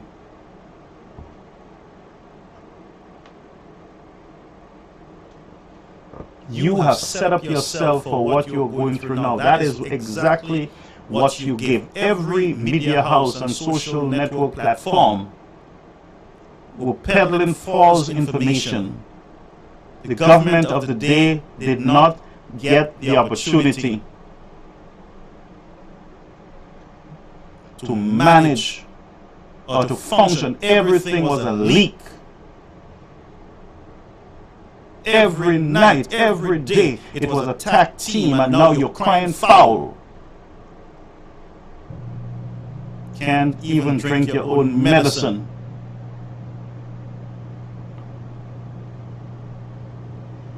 But I'm saying it is time for the people to stand up. And by the way, just a word to the United Workers' Party, it's time for you to get your ship together.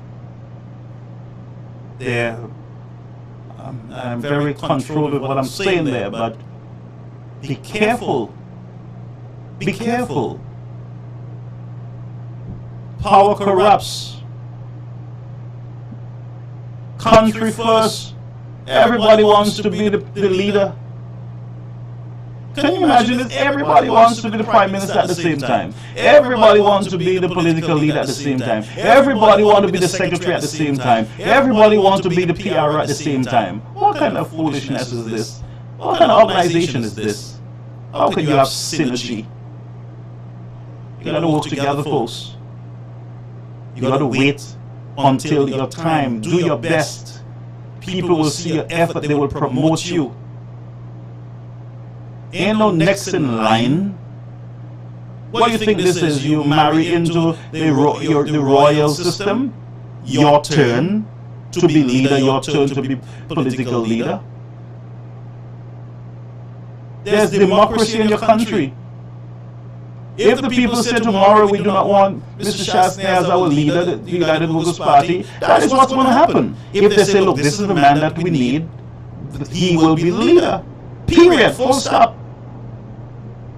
But you have 5 or 6 persons who believe that, you know, they have the power in their hands, and it is what they want, not what the people want. The same garbage. Selfish. No integrity. Always leaking, always accusing your own party people. You're part of a party, man. You're part of a system, and you're trying to sink the ship. How can you lead that ship when you sink it? That's the dumbest thing I've ever seen.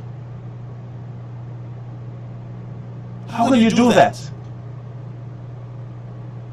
You're in the ship. You're pelting bullets in the bottom of the ship. You will sink with the ship. It means that you're not part of the ship in the first place. That's why you're doing what you're doing. You're no longer comfortable in the ship. And the democracy is that if you're not comfortable in the ship, get off the ship and get on another ship. Or form your own, build your own ship.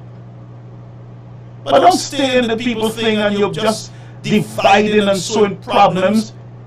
You're not being a good citizen at all. You're not being a good citizen.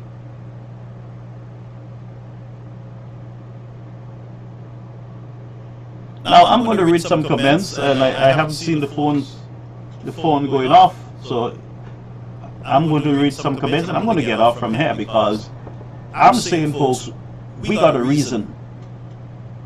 We got a reason. Are you better off? Are your roads better off now than there was? Is the communication between the government and the people better?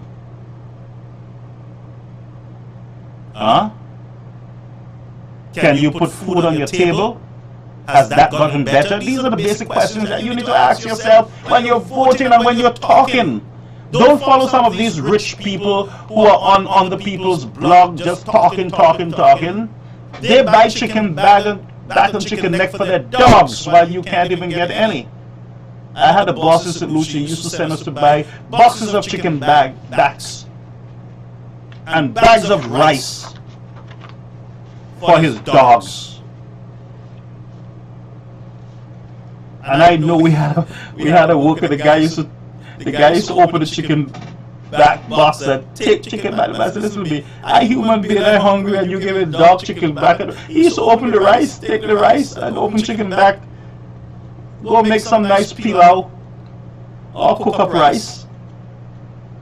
But they come under the live talking the loudest, you know. They need nothing. They said some of them, they have worked in government for one term and they're retired, they're getting all the money while you sit there. You can't even buy your chicken back and you're fighting, cussing, giving people mepwe. Giving people mepwe. Let's look at the our comments here, alright? Let's see if there's any unruly persons on tonight. And by the way, as I said to you people, righteousness exalts your nation, you hear me? Some of you need to fear God. You have no fear for God. Some of you believe, and I realize there are more and more St. Lucians who are not believing in God. They're believing in everything else except God. What do you have to lose in believing in Him? Now, that's just a question I wanted to ask you. Because if there's a religious program, you don't show up. But anytime there's drama or anything, or somebody's getting made, you show up in large numbers. Remember that. Righteousness exalts your nation. Alright? Just remember that. So let's see here. Okay, Joyce said we love our country and we're taking them out by putting our eggs. That's exactly what you do. You don't insult, you don't humiliate, you have patience, you already see that, look, these guys are stubborn in their ways.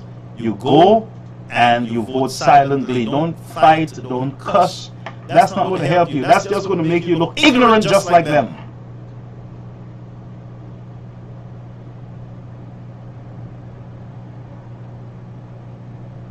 Mary Shalman, how are you?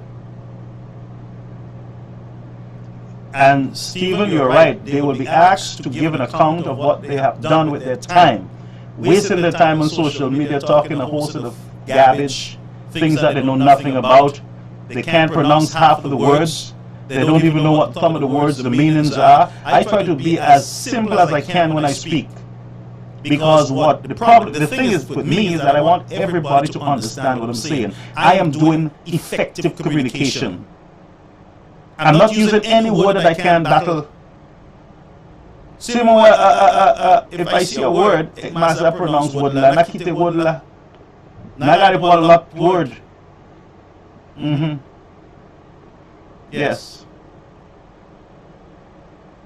My friend Anthony, he's there. Okay. I'm trying not to read any of the Mepui. Hey, Charles.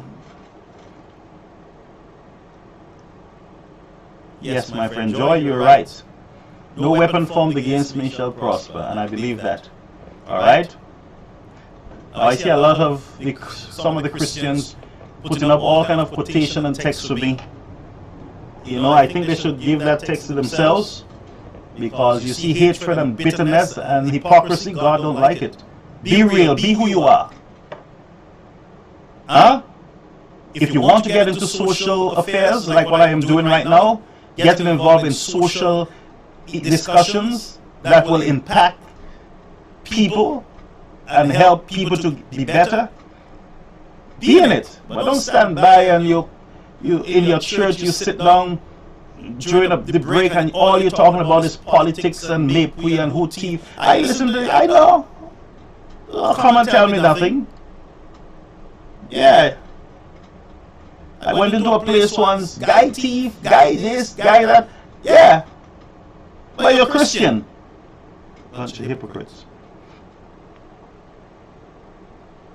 Be who you are, be real. Period. I lose a lot of friends, a lot of them, you know, they removed their friendship from me. I needed the space anyway because you wasn't greeting me. Some of you wasn't telling me, hi, good morning, have a blessed day. You're just there watching my business on my profile. But you never say you're praying for me. You just watch it. So if you remove yourself, then that's you. I get more space to accept genuine people. And by the way, as a result of these programs, I have met a lot of beautiful St. Lucians. And not only that, I got a number of calls today from persons, you know, with serious concerns and serious information. But I protect those information and I speak a certain way because I understand. And I should be able to, as a balanced person, when I say balance when it comes to listening to information, weighing that information and see whether the person is talking foolishness or they're making sense. I should be able to make that judgment. And so most of the calls that I've received are from concerned St. Lucians, especially concerning the hospital and the United Workers' Party. So I'm just going through the... St. Lucia has not been sold to the devil. Nobody can sell St. Lucia. Remember that God appoints and He takes down. You can go to all your Obeah, you can do all your T-Fuel, or you can fly at night on brooms. You can be a Sukuya, a Magi Noir, Magi Blanc, Magi Rouge. You can be all the Magi that you want. And I like that name, Magi, that's what you are. If you're going into the cemetery and digging up graves and doing all kind of crap, you are Magi. That's what you are. Magi.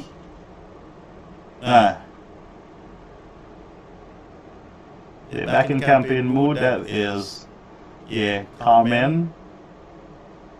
Yeah. John Compton not rolling in his grave, Annie. The man is properly dead. Waiting for the resurrection.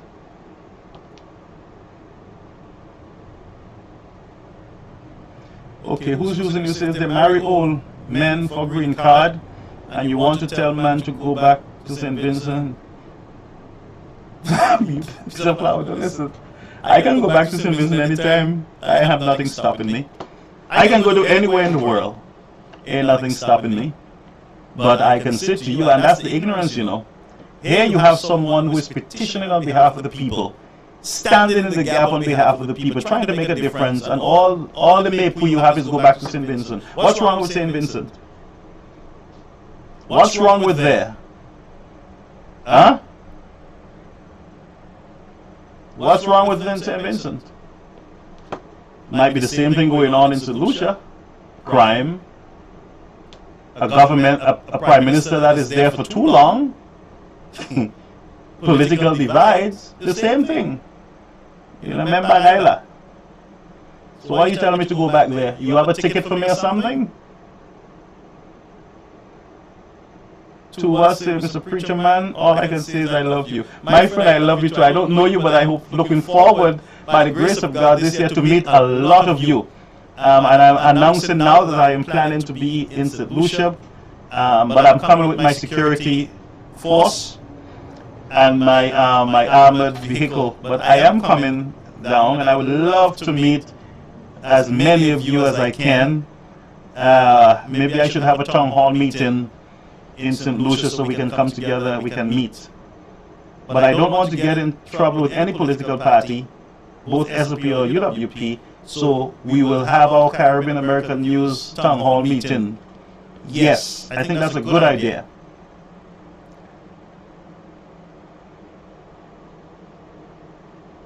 Listen to me. The whole idea of people being illegal in the United States or in other countries, we got to be careful with making those statements, because many, well, I was not, but I was not at any point illegal, but there are many who were illegal before they got their status. People leave their country to better their lives. And I do not think that we should use immigration to give anybody mapui. Because some of you are giving people mapui, your families are here too illegal, and they're catching their tail. Because when you're not legal, you catch your tail sometimes. So I would have sympathy on persons who are not documented, and I would not even get into that gutter magi discussion. The person who mentioned that they are marginal. Period.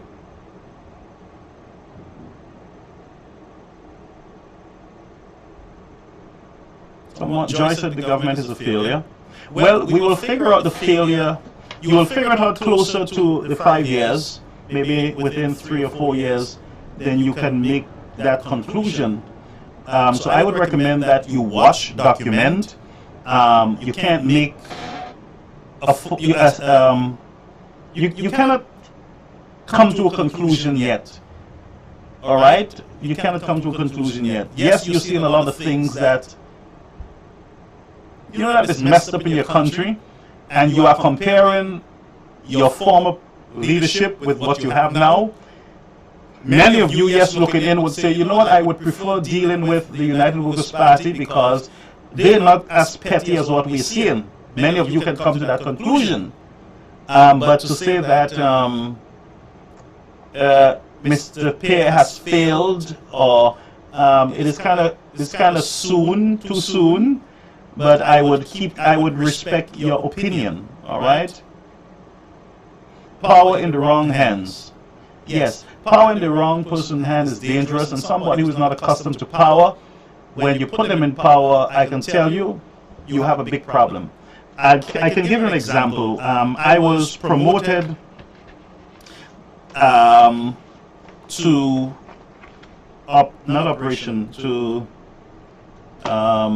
sales representative of Guardsman Security in St. Vincent. Matter of fact, I was the first one down there in St. Vincent. When I came back to St. Lucia, I became the crew chief of the Guardsman company. We had just started, very first day, and I remember that they gave me the position of the crew chief, and I felt powerful. Man, I started talking to the guys and ordering them, and started floating my hands like a big shot. I have power. I'm getting $2,500 a month, so I feel like a champion. No rent to pay. extra money in the bank and you have power. You know, you're in charge, you're the chief. I remember I abused that power, man. I can never forget it. That first week, man, I walked with my hands open and I would order these guys to get off the truck and move them, blah, blah, blah. Power in the wrong hands. Or power in the hands of an ignorant man. At that time, I was an ignorant young man. Stupid. And I believe stupidity is witchcraft, man. I was stupid as a witch. Abusing the guys because of what? Power. And that's what many of these politicians do. St. Lucia is sinking, and this is scary. I trust me, my friends, St. Lucia is not going to sink. Don't be afraid. Stay prayed up. Stay involved.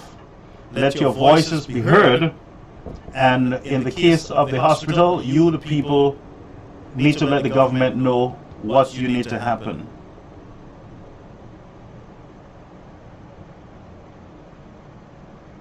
I'm just trying to read the text quickly, all right? Bear with me. I don't have the right glasses, so that's why I'm trying to figure it out. Okay, Met says PJP is in trouble, hence the reason. I think what happened to Mr. Pear, and that's the truth, is he's leading in difficult times. Yes, Mr. Shastney had the worst of times, but Mr. Pear is leading in a time, yes, where things are rolling back, things are getting back in place. Mr. Shastney did not have that opportunity. And so he now is just feeling the tip of the iceberg, and so he's overwhelmed, I believe, with the challenges of leadership. And plus, you have to be watching your back with some politicians in your camp. You have to be watching over your shoulder ever so often. You have to keep your ear to the ground. I realized with him, now I did some psychology, I understand with him that he do not like when you say negative things about him or criticize. He gets bent out of shape. I have observed him in the house for a very long time.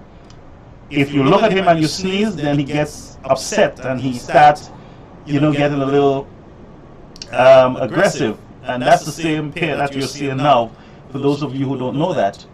Yes, he could be a nice guy, and I'm not judging that, but based on what I'm seeing is that he's very thin-skinned. He don't want you to criticize him. But yes, he do a lot of criticizing himself. But that's just the game, all right? Joy, yes, the Flavos need to wake up. All political parties need to wake up at this time. All right?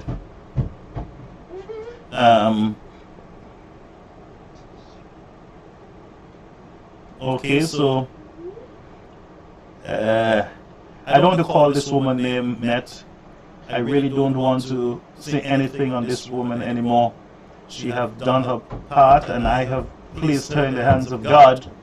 And I believe that, he's working, he's doing what he has to do. All right? Because this woman don't know me. She knows nothing about me. And to berate me and to besmirch me the way she did, it's just uncalled for, it's unjust, and God don't like unrighteousness, all right?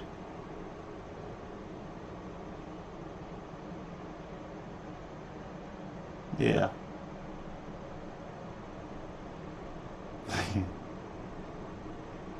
Pension after 2 terms. Oh, it's after 2 terms. All right, thanks.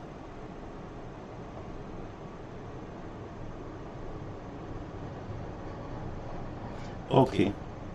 But what I'm saying is that persons who are not of a political party should stay out of the business of that party. Yes, you can stay out and talk, but internal affairs, you are not a member of the party. You don't like the party. Why are you so interested in who is leader or who is not? I mean, if you're not interested, if you don't like a political party, stick with the one that you like and stick with your leader. But you're trying to influence using a psychological game, and it's not working on a lot of people. That psychological game to say that I have been reliably informed that folks, that's just a game, and there's a democracy in the United Workers' Party, and I would say to you, let the process work out. Whosoever the leader is, then the party have no choice but to work with that leader to better that leader. Again, the people, the power is with the people. All these gimmicks and games that you play and you folks are playing, it's not necessary.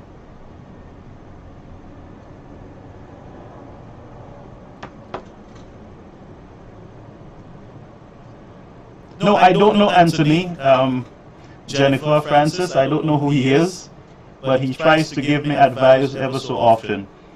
As far as I can tell, he can be a woman, he could be a man. I don't know who he is, if he's real, if that name is real. I don't know who he is. I don't know who he is.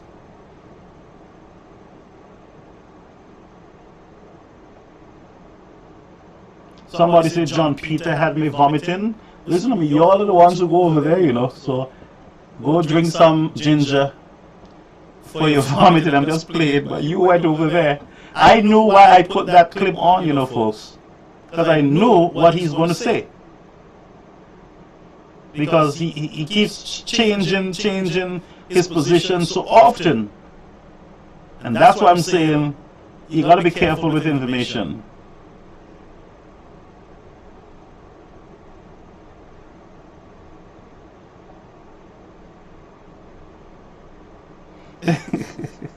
I'm not going to read that statement, but yeah.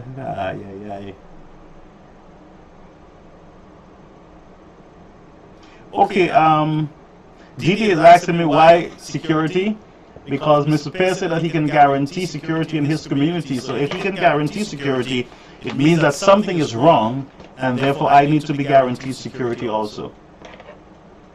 Now I am just going based on what your leaders are saying in St. Lucia. And that's why words have meaning, and leaders got to be careful what they say in opposition or what they say when they're in power. You got to be very careful, because there are people out there, travelers, governments, that are listening to you.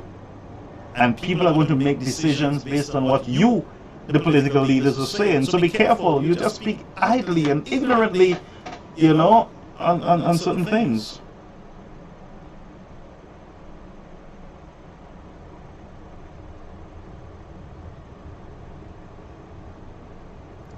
Okay, Joyce said, Pastor, they were calling for preachers and priests and churches, so why now they want? Because it's to their advantage. They're just playing the game. They don't care about preacher or Christianity. Trust me. Hi, Sammy. Good. Emmanuel, thank you. Now, I'm seeing a lot of kind compliments tonight. Now, you know, y'all don't realize that we didn't get a lot of non-thinkers tonight. We didn't get a lot of that. Okay, so Francis is saying we should not go back to the hospital. Let's do a survey. I want to do a survey because it depends on how it comes out tonight. Then I'm going to do something. Let's do a quick survey here, folks. Those of you online, cooperate with me, huh? Before we leave. How many of you who are on the platform wants to see the new St. Jude finish on the Helen Chastney? Now, let me tell you what to do, right? N is for new and O is for all. I'll make it easy for you. Just put it under the live so that I can see. I want to see something here. I want to see what's going on here. All right? So N is for new and O is for all. Just type N. Okay, we have one N. Just put, wow, another N.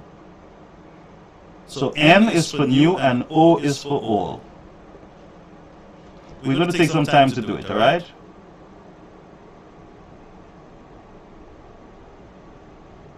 Wow. Okay, folks, I'm here with you. N. Oh.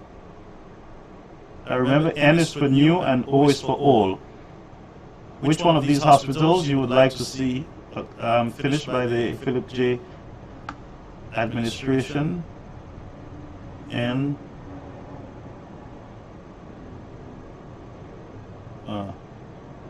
okay. I can't believe this. Wow. I think I caught most of them off guard. They were expecting me to come on tomorrow. As I said, Mr. Charles is having this program tomorrow, and I don't want to interfere with his program or anybody's program. I want to be, you know. Tonight we came on with Timothy because I had an idea that the guy was going to be, you know, saying certain things. Oh my God. Wow. You know, most of the response are N, not one all.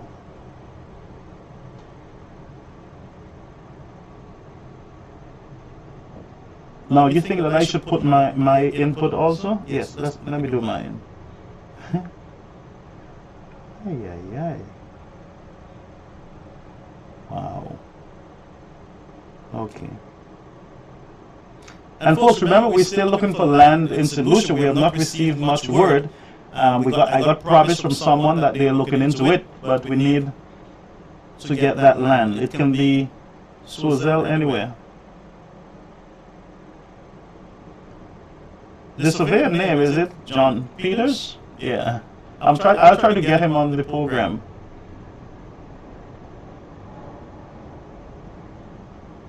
And I would love to get Mr. Guy Joseph on. I'll try to get him on sometime next week, God's willing.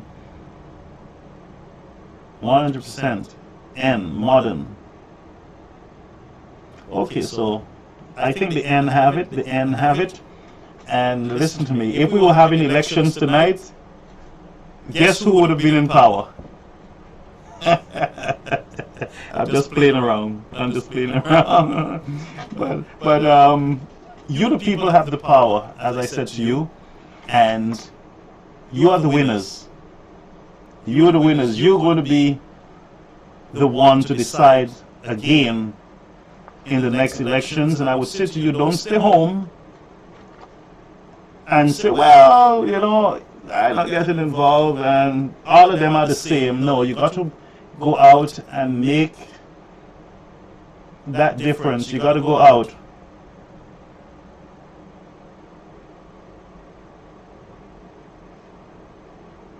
Yeah.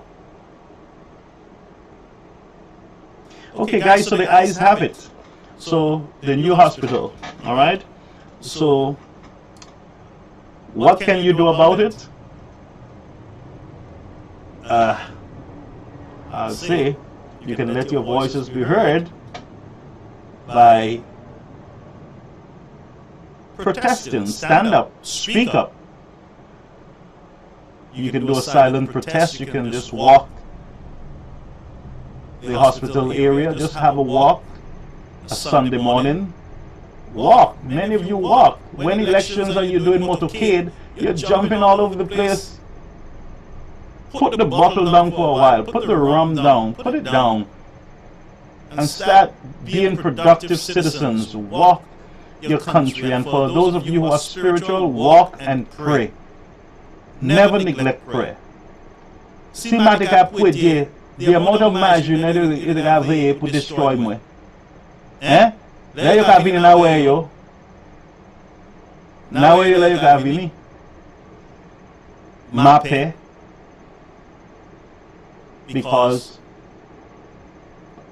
you know I have a powerful God on my side. You have a powerful God on your side. Nothing beats prayer. Nothing beats prayer. You have holy, they can fly all night during elections. They can spread blood everywhere. Once you sincerely pray and you go with a prayerful spirit, there is nothing in hell that can affect you. Alright, you see that mind you have there? That mind you have is very powerful. Start using it. Use your mind. Ou pas à faire rien without saboter. Whether you believe or not, he is real. That's all I can tell you. You hear me? So as you go to your bed, pray. Pray over your children. Pray over your family. And when I look at you St. Lucians, man, I say to you folks sincerely, it is God who is providing for you all. Because when I look at your salaries and I look at your condition, your family condition, some of you have a lot of children to take care of and grandchildren. Some of you are sick, you can hardly make it. But God is providing your food and clothes. And I say to you, all those of you under the sound of my voice, your bread baskets will never be empty. Let this sink into your spirit tonight. And I'm blessing every one of you tonight. I am blessing you. Your bread basket will never be empty. And anybody who formed any charge against you will not prosper innocently. I declare to you that your family will be blessed, your homes will be blessed, you will never be in want, that God is going to provide all your needs according to his riches and glory by Christ Jesus. So I hope that you receive it in your spirit. Receive it, my friends. And believe me, receive it.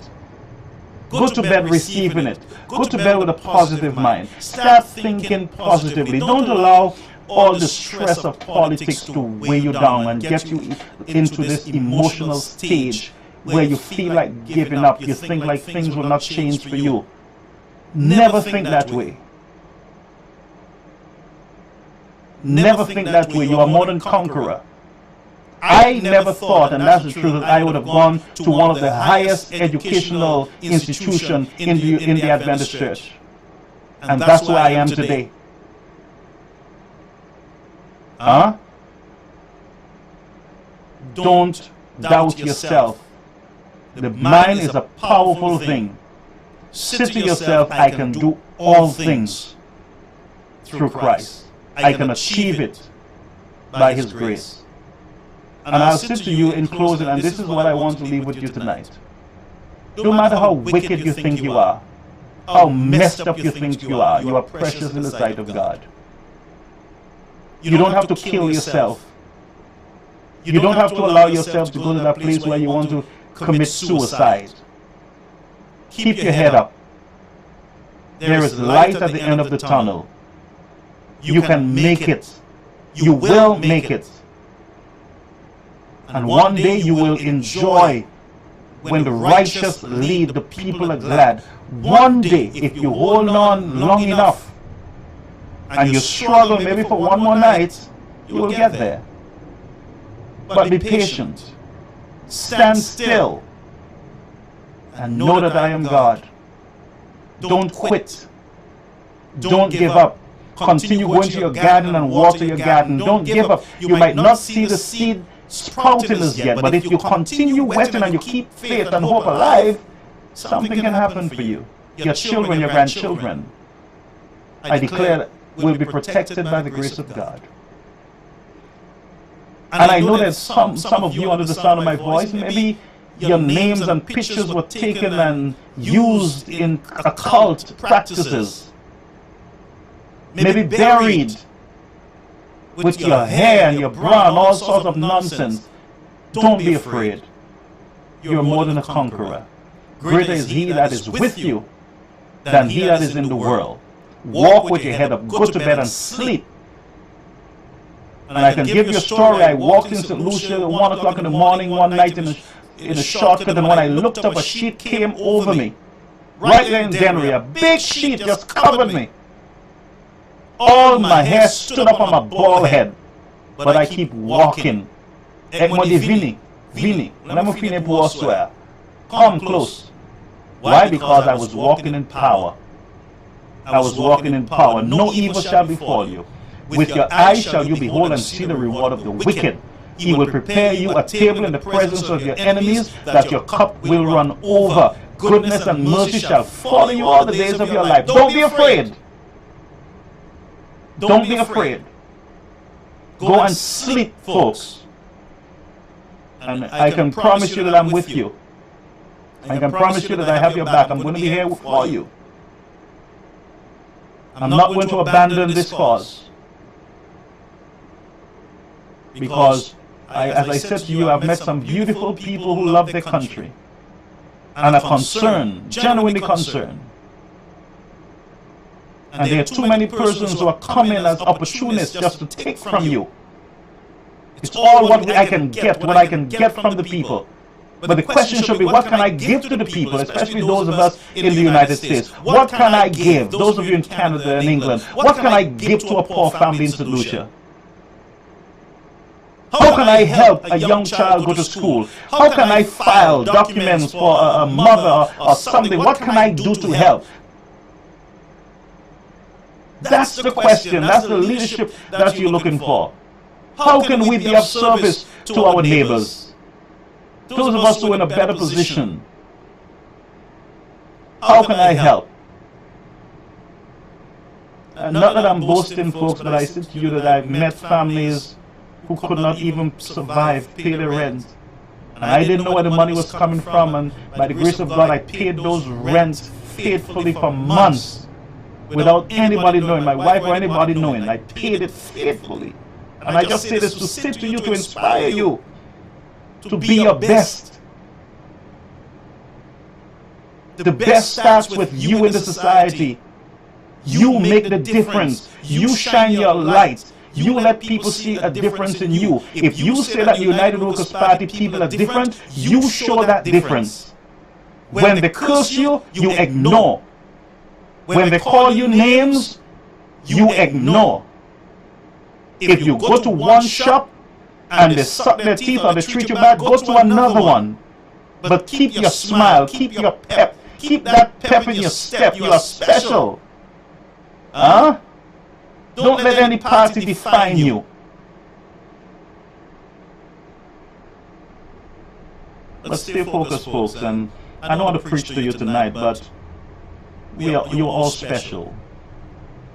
I'm not going to infringe on you, those of you who don't believe in God. That's your right. But you can prove, you can try. But be good, all right?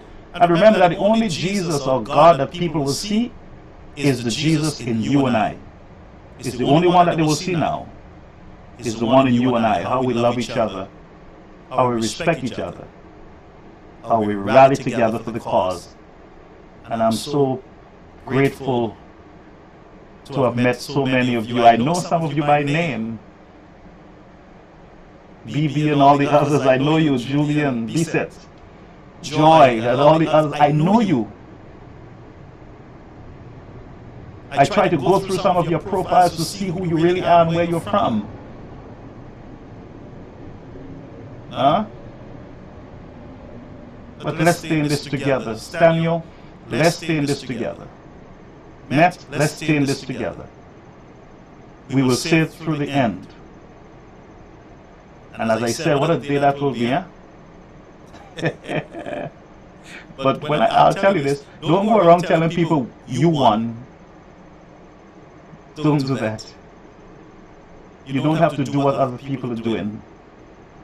Just be proud of yourself, because you would have made a difference in your community. And please, if you think that there's anything, if you think that there's anything that I can do to help, let me know. You know, maybe it's to give a presentation in St. Lucia. Maybe it's to come down to your church for the weekend. Maybe it's to come to your social gathering and give a presentation. Whatever you think that I can do to assist or to lend my voice, please let me know and I will show up. You can send a message, a text message to 929-586-1821. But I'm ready for action. All right? So folks, have a blessed night. It's 10:31 p.m. And remember, you need to get 8 hours of sleep per night.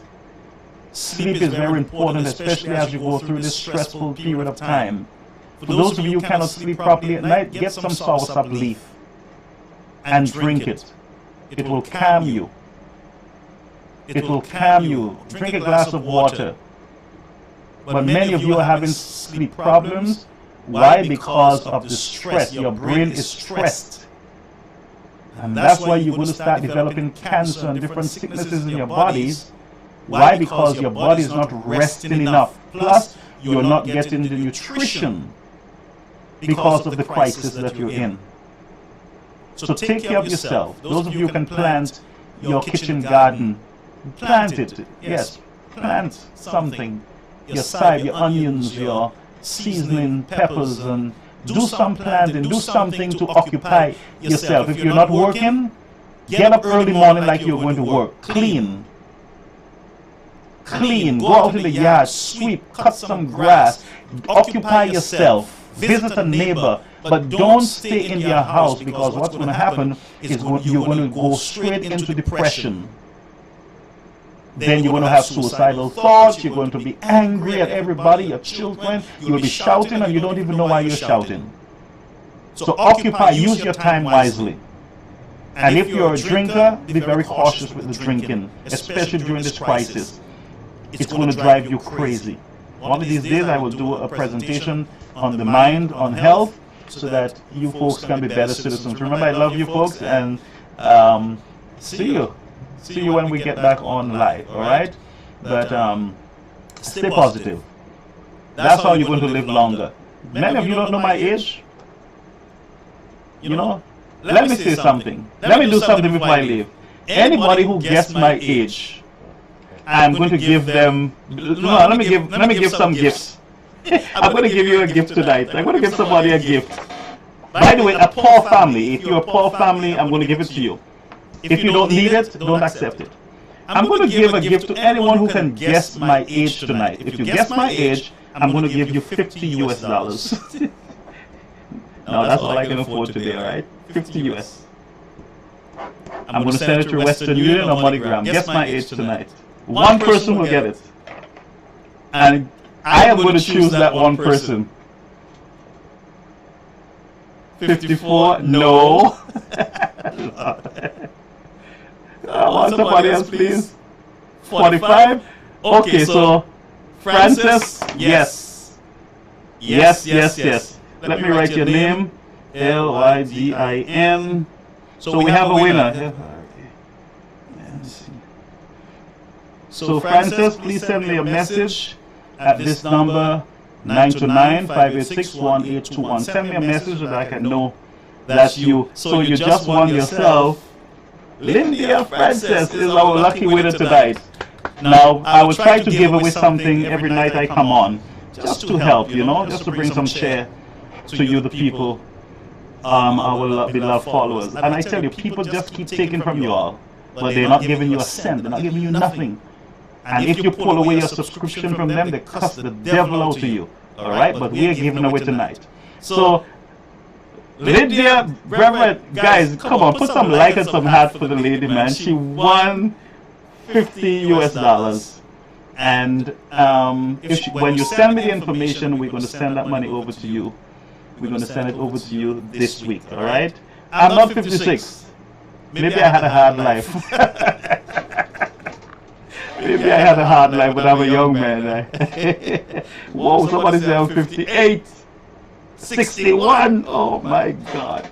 It's amazing when you don't have hair in your head. I'll have to try to get a wig or something so that I can look younger. But folks, we love you and have a beautiful, beautiful, beautiful night. Bye-bye. God bless you, folks. Thank you for being here with us.